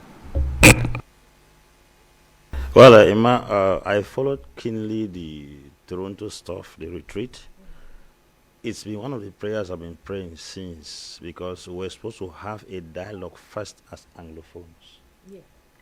The conflict we have is not a conflict with Anglophones and the state only. We have a conflict in the house. Yeah. Anglophones and Anglophones. And the conflict was supposed to have the first dialogue amongst ourselves to go out with what we are supposed to confront now, the common enemy. I said one time on television that the Anglophone crisis, the Anglophones are like octopus with about 8 different heads. And a house divided against itself shall never stand. The reason why solutions have been prolonged as far as the Anglophone crisis is concerned, because within the house, there is conflict amongst us. Tomorrow is Mark Barretta insulting Tapang Ivo. Yeah. Tomorrow is Tapang Ivo insulting Sako. Tomorrow IG is insulting Ayabacho. And then when you look at it, these people claim to be doctors and professors in different fields of life. I'm asking if the education this day has been watered down to the extent where doctors cannot coordinate themselves. In the Eastern Regional House of Nigeria in 1953, our grade 2 teachers, Jongo Foncha, the Juas and the Indelis, sat down in the Eastern Regional House with their discrepancies and their differences in political ideology. When it was time for them to walk out of the Eastern Regional House in Enugu, they unanimously entered under one umbrella and walked out of the house because it was for the betterment of their people. And when they came out, you will understand that they did not have the same political ideology, because when they came and the politics started in 1953 in Southern Cameroon, Indeli has its view. Poncha had his view, but when it came to the Eastern Regional House, the common enemy, they had to shield away their political differences and had a common front, and then they walked out. When they came back, Indeli wanted us to join Nigeria, Fonta wanted us to join. That was to let you understand that they did not have the same political philosophies. Today,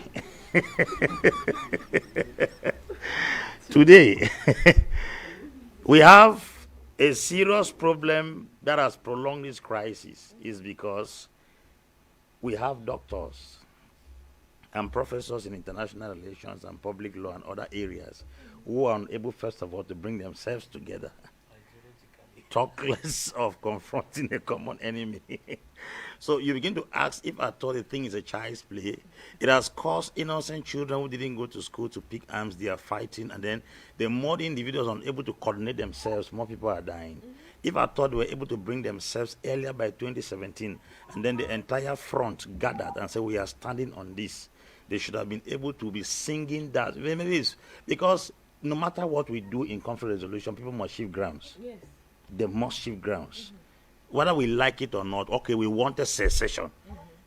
You cannot hold the end of a cord, I hold the end. It's tension. For the thing to be relaxed, both of us must at least relax it at both ends so the tension can reduce. If the secessionists shifted to, say, confederation or federalism, the government too would have shifted ground and say, the people say that government has shifted ground in special status. It did not shift ground. Special status was voted in the parliament in 1996. There was no war. People, they don't need to die. Houses burnt. Families destroyed. People become IDPs or become refugees for special status to be enacted. To me, it's an abuse of all what has gone down the drain for special status to be given.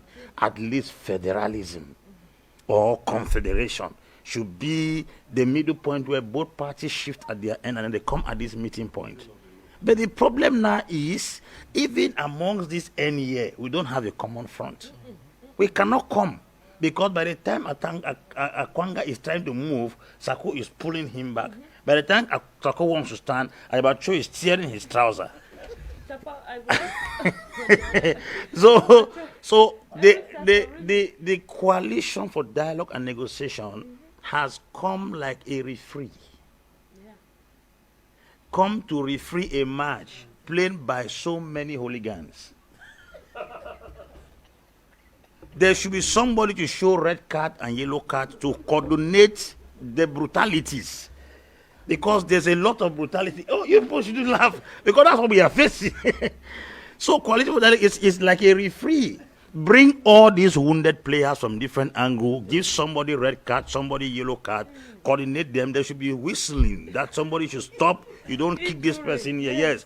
Now, by the time you coordinate a match, you can be able to have a result at the end. Because a match that goes along fighting will can never end. Nobody will win the match. So there was a need for a referee. I applaud and appreciate the idea for the Coalition for Dialogue because it has come in like a referee to bring these stakeholders to a common front. Let us sit down and reason, because why? As long as the elephants are fighting, the grass is so far. These guys are in the diaspora. None of them have died. None of them have lost property. It's the common man here that bullets keep blowing them off. Their houses being burned. Some of them are dying of other sicknesses like malaria. We don't know the ones that why animals have eaten in the forest. The ones who have attempted to travel out through the borders, they've died. And you discover that while these people are enjoying themselves over there, blowing grammar through different medias on earth, the common man is the one suffering the shock. So I think that this idea, and then this idea that some people feel like they have autonomy to speak for all Southern Cameroonians is a serious problem. In other words, if the IG has not endorsed anything, it's not supposed to be endorsed by another person. Nobody made them our commander-in-chief. Nobody. We are all collectively Southern Cameroonians, and we are feeling the pinch. They are not suffering the pain of this thing more than us who are sitting here. Our brothers are in jail. Some are lost in bushes. Others have lost their lives. Properties burnt. Our schools are on a halt. Activities have gone down. The economy of the entire northern and southwest has come to zero. Our children are frustrated. So they are not feeling the pinch of this thing more than we do. Now, if you ask every Southern Cameroonian or any Southern Cameroonian that, my brother, which system of government or form of state do you want? They will tell you peace. Peace is not a form of state.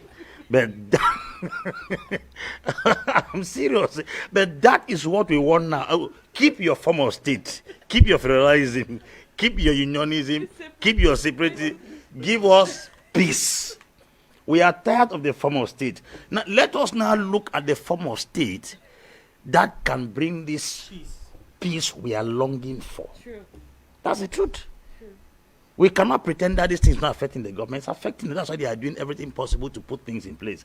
It will shock you that those who are dying and those who are fighting, when they get special status, those people did not become as the House of Chiefs. They didn't become regional councillor. They are the they are the ones who are not even fighting, that are enjoying the benefits of the war. Because without the war, they will not even think of enacting the special status. Who is enjoying special status? Regional councillors are not those who are fighting in the bushes. They are not those who are in the diaspora. They are the people who are not even interested in the crisis. That's to let you understand that it looks like somebody is digging the trench and then somebody else is drinking the water. People who are laboring for something to happen, others are already enjoying the fruit of that. Somebody has suddenly become regional president who has never shot one bullet. He has not marched in the streets. He has not stood with you people once to even complain, but he has becoming regional president. Somebody has become city mayor immediately. Without, he was not even with you from the very beginning, but he is city mayor. He was not even aware. He was not even interested in your secession business, but the effect of what you are doing is the one benefiting. Who is drinking and who is getting drunk? That is the problem. So we applaud the idea of the CDN 100%. Now, if we do one and the same thing over and over and expecting a better result, that is the height of insanity. For 5 consecutive years, we said children shouldn't go to school. We boycotted schools thinking that it will cause a rapid intervention of either the United Nations. We've applied the principle. It didn't work. That is to let you understand that you are applying a wrong strategy on the right thing. So now that children are not going to school, psychological trauma, displacement of children, and all those things put together. So please, we think that let this discussion that has started, because if we follow conflict resolution in most countries, Ours is very complicated. That I followed Afrique Media and I want to wish I want to say thank you to those in the panel. Hello? What they are trying to say, but they are getting confused in the whole scenario. Can you hear me? So what I'm trying to say is that we Southern Cameroonians, that we are fighting the butchers. I'm calling them the butchers. I'm a fighter, you know. So I want to explain to those in the panel like Mark Anthony, Professor Pastor Ambe, and all the rest, that the CDN conference in Canada, it was a good initiative that we as fighters, we don't applaud it at all. Because we are the one fighting the butchers, and Saudi Cameroon had the platform of negotiation. We had the Team Act. Then you have other fighting groups and other non-fighting groups in that Team Act. Then we have the interim government as a structure. Then we have the Restoration Council that have to sit on behalf of the fighters on the bush. So you cannot be fighting for independent Saudi Cameroon. Then you go and make it federalist. Abu Bala, they started this thing from teacher to lawyers, consortium, down to the interim government. So the Swiss-led process was initiated for all of us to sit and negotiate without preconditions. So I want to make it clear to all Amazonians, we should not get confused on source leadership or get confused with people. I want to make it clear that in Southern Cameroon, we know where we are fighting and we know where we are going to. We, the Amazonian Restoration Force, we are fighting for self-independence. We cannot talk to the Federation at this point of time because we have lost civilians, our property, we lost everything in this country by those French regime, headed by Pobia, sponsored by France. So, the CDN conference in Canada, I don't see any meaning about that conference because we have a common ground.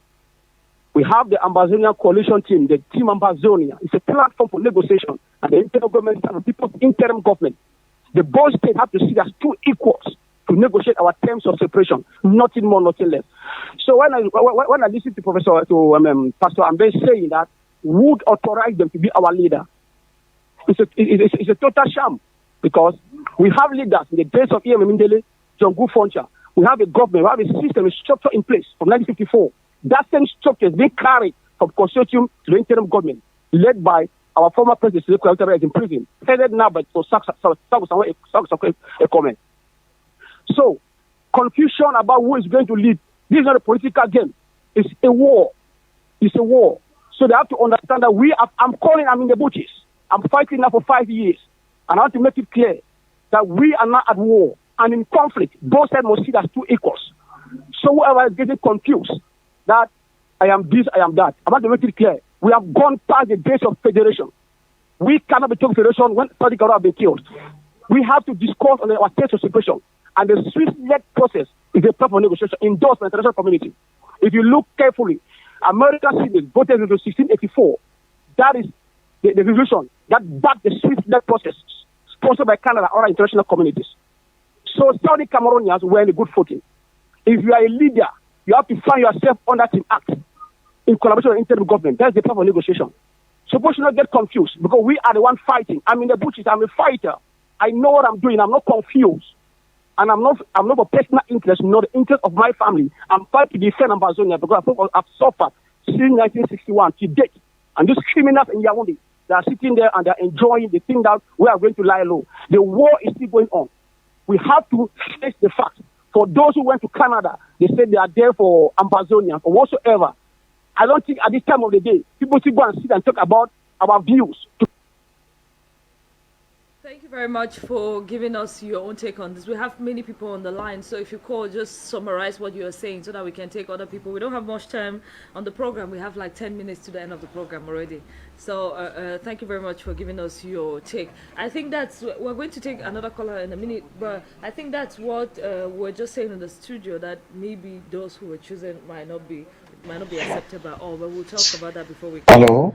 Hello, we have another caller. Good afternoon, and welcome to the program. Yeah, good afternoon. Go ahead with your contribution. Can you put down the volume of your television set at home or whatever means you're using to receive us? Can you get me? Yes, we can get you. Go ahead. Okay, I just want to speak with reference to the last caller. It is true that we have a problem. It is true that we have a big problem.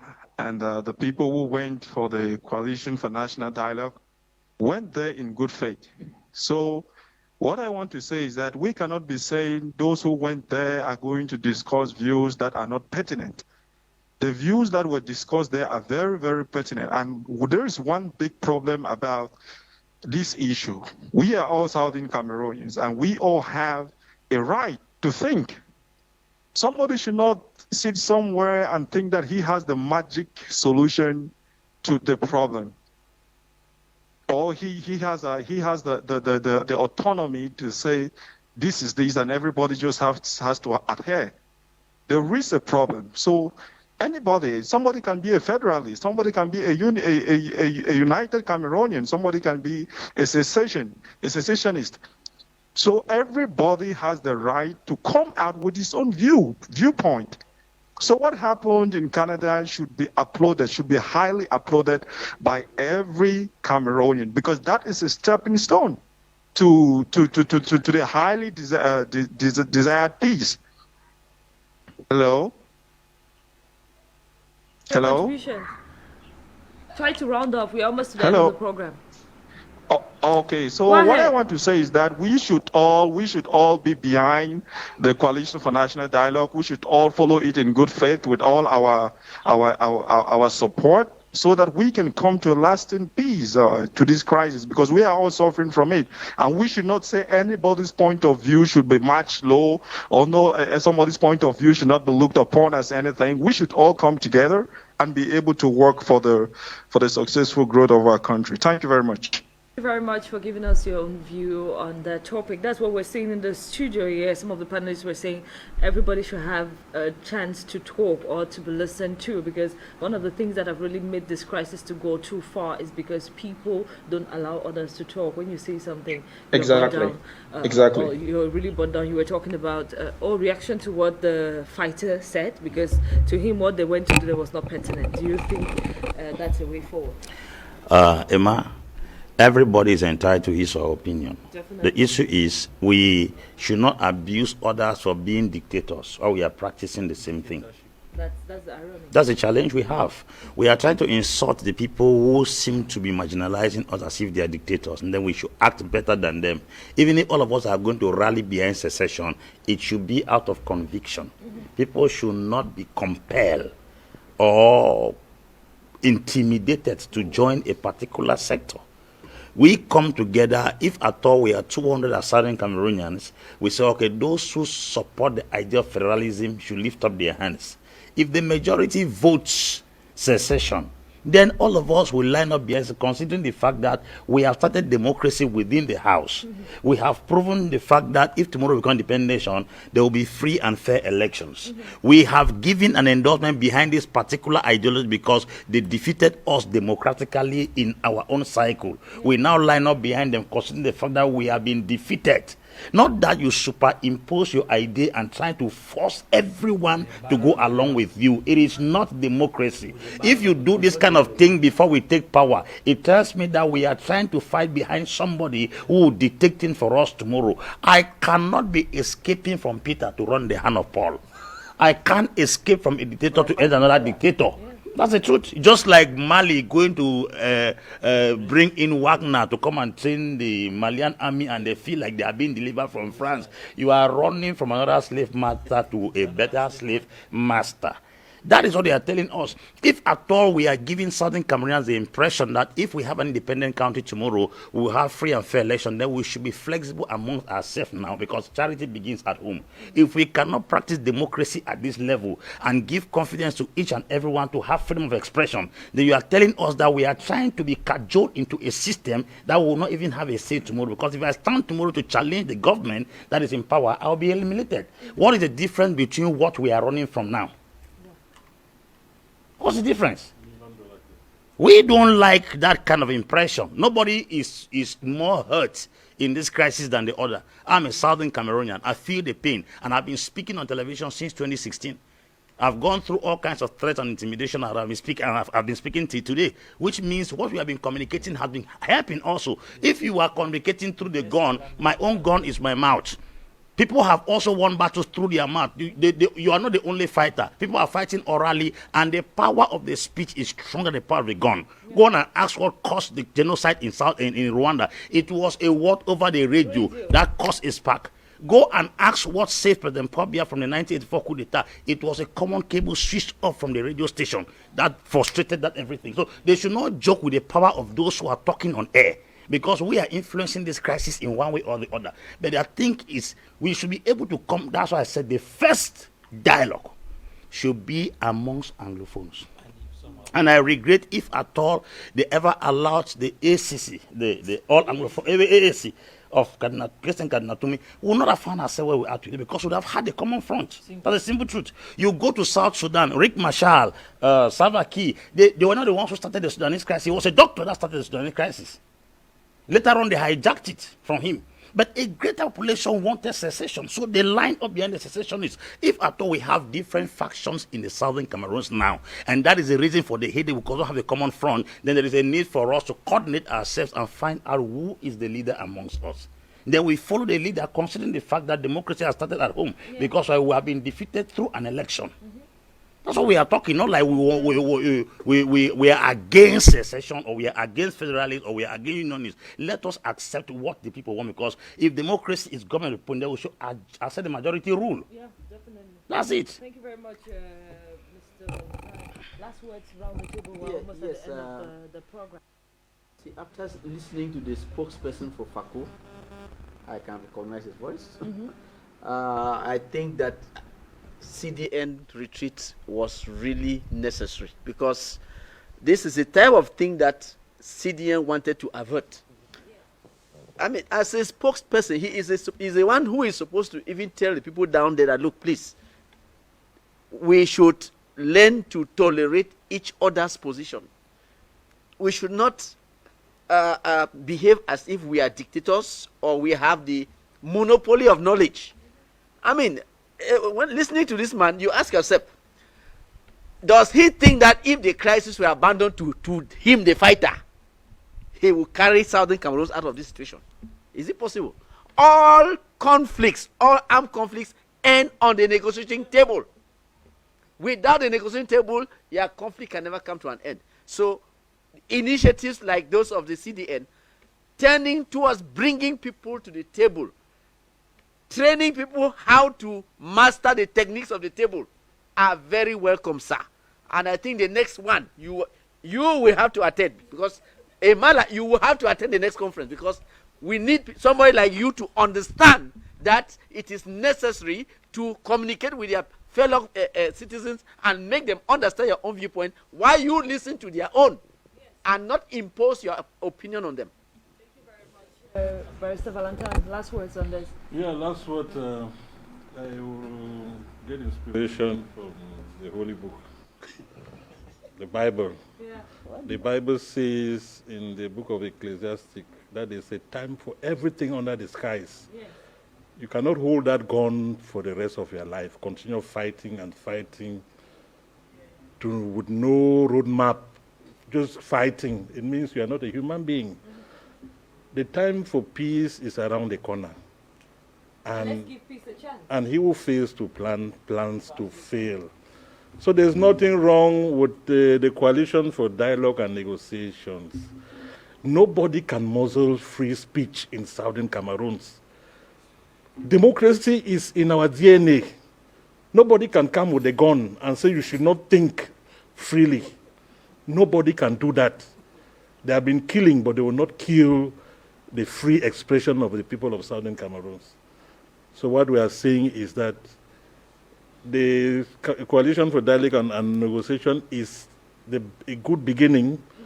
And as they say, you cannot shoot stones on a tree that does not produce.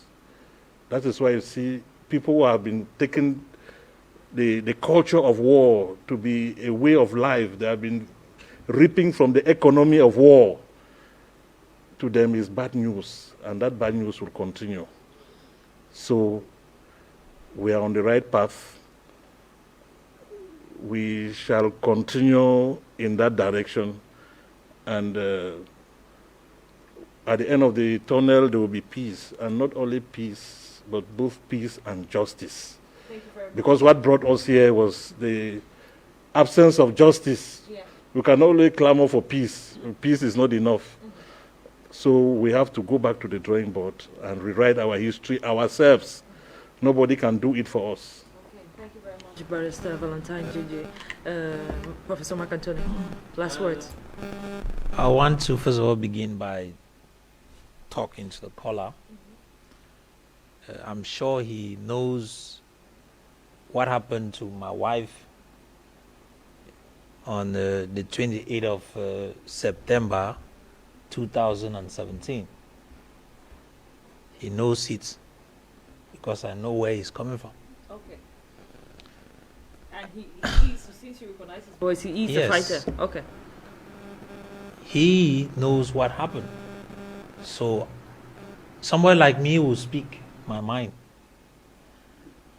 I remember they were there the day the police people came and intimidated, and he stepped out, and they said they wanted to take me away because I held my phone and they thought I was filming. I was not filming. They are the ones who told the people if they take me, they are going up. In fact, they will not allow it to happen. And so I want to remind him, we never signed for war. We never elected an IG. The IG is something, I don't know who brought it up. Individuals sat and came up with an IG, and whatsoever other body that's in existence. The people of Southern Cameroons never elected any government over them. That is why we said leadership emerges. We will accept a leadership that emerges that is for the people, not against the people. Intimidations will never in any way push us. I told somebody, you people think you are more fighters. Some of us, we are fighting. When we come and sit here, we talk. We know what can happen the next minute when we are living here. Yeah. So we are more exposed. You are sitting in the bushes and talking. I'm not in the bush. I'm in the city of Douala. So it is very important that some of them understand that we are not supposed to be intimidated. Southern Cameroonians, in fact, should not be intimidated. They should give them the opportunity to make a choice for what they want. A lot of you are having your reason why maybe the gun you think is the part. But we also have a reason why we feel that peace and justice is the path. And it is not going to come with a gun.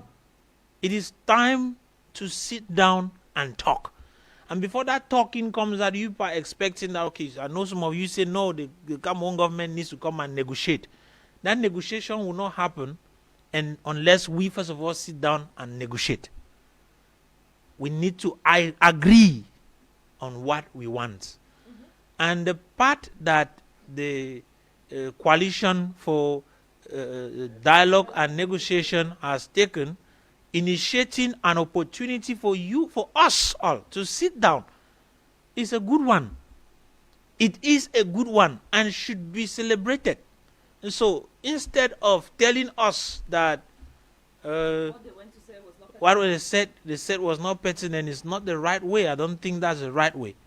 We need to sit down and start talking among ourselves so that we can have a path out. Thank you very much. Let's go over to Zoom to South Africa to take Dr. Gabila. Last words today. We're almost at the end of the program. They have just given us extra time so that we can go around the table. So let's just be brief. Thanks so much, Emanuela. I share the sentiments of the rest of my co-panelists with respect to the last caller. I acknowledge the fact that he's bearing the brunt. He's in the bush, he's sacrificing, and he's paying a heavy price. But like all the other panelists have said, his opinion is one among a multitude. And I wouldn't really place the blame on him, you know. I'm going to place the blame on his political principals, who are feeding him with such an ideology and who are the ones that are preparing him to have the kinds of views that he has had. that opinion which he has so nicely articulated on this program was supposed to be aired on the table in Canada. That is why that forum was created, and I know for a fact that his political principal was invited to that forum, and he did not show up. So we must not get ourselves caught up in a space where fighting becomes the end objective. If there are some people who are fighting, they are fighting for a purpose. The fight is not the end. The fight is a means to an end. It is responsible of the political principles of all those who have armed groups currently operating on the ground to understand that when you get into armed conflict, you are not just solving a problem, you are creating a whole set of problems that you need to solve. Thomas Sankara said that a soldier that does not have a political ideology is a very dangerous weapon. We are supposed to get to a point where society where we realize that we are creating for ourselves a set of problems by habituating our people to the use of violence to solve problems. I see it in South Africa. I see what that means for a democratic society. The political principles of the fighters on the ground, like the brother that just called, are supposed to develop a greater consciousness of the fact that we are not building a southern Cameroon where people who have the barrel of the gun are the loudest voices. No. Whatever it is that if people are fighting for, they must keep in square vision the kind of society that we are building through this fight. The liberation struggle is a liberation about creating a pluralistic society with diversity of ideas, where tolerance and exchange of views is the foundation and the building stone, and where every opinion is equally valid. And that's what Toronto was about. Toronto was about bringing all such divergent opinions to a common table. And we need, as a people, to start building that as a culture, as an expectation.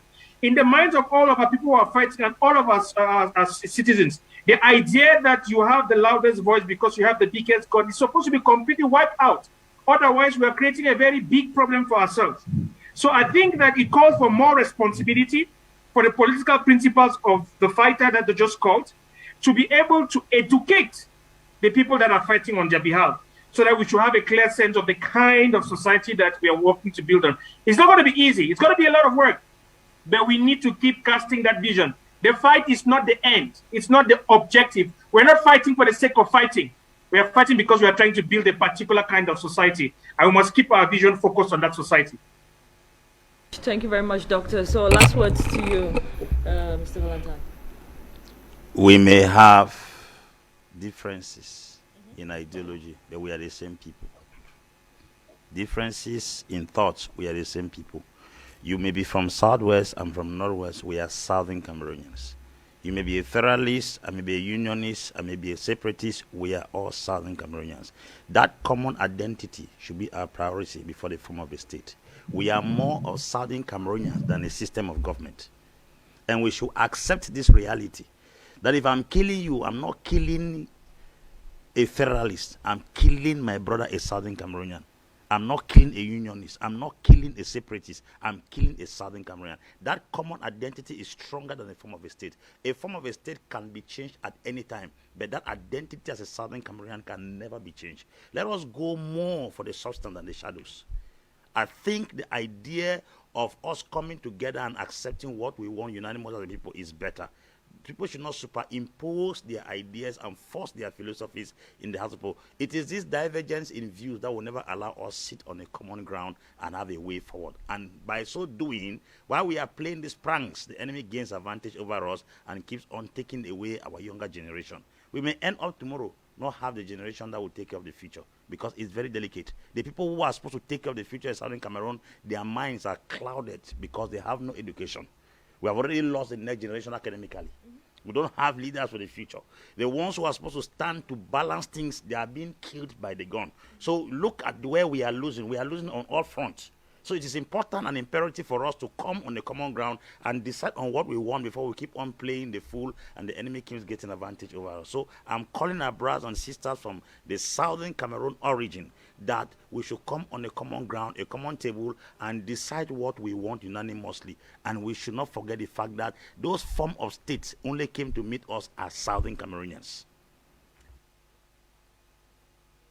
Mr. Bi Valentine, Thank you to Senior Barrister for taking our time to be with us in the studio. Thank you very much, Mr. Valentine. It's been long. I hope to have you back very soon in the studio. Thank you for your time. We thank Dr. Gabila out there in South Africa for taking our time to be with us in the studio this afternoon. Professor Mark Anthony, it's always a pleasure having you back in the studio. And Apostle Ambi, thank you very much for taking our time.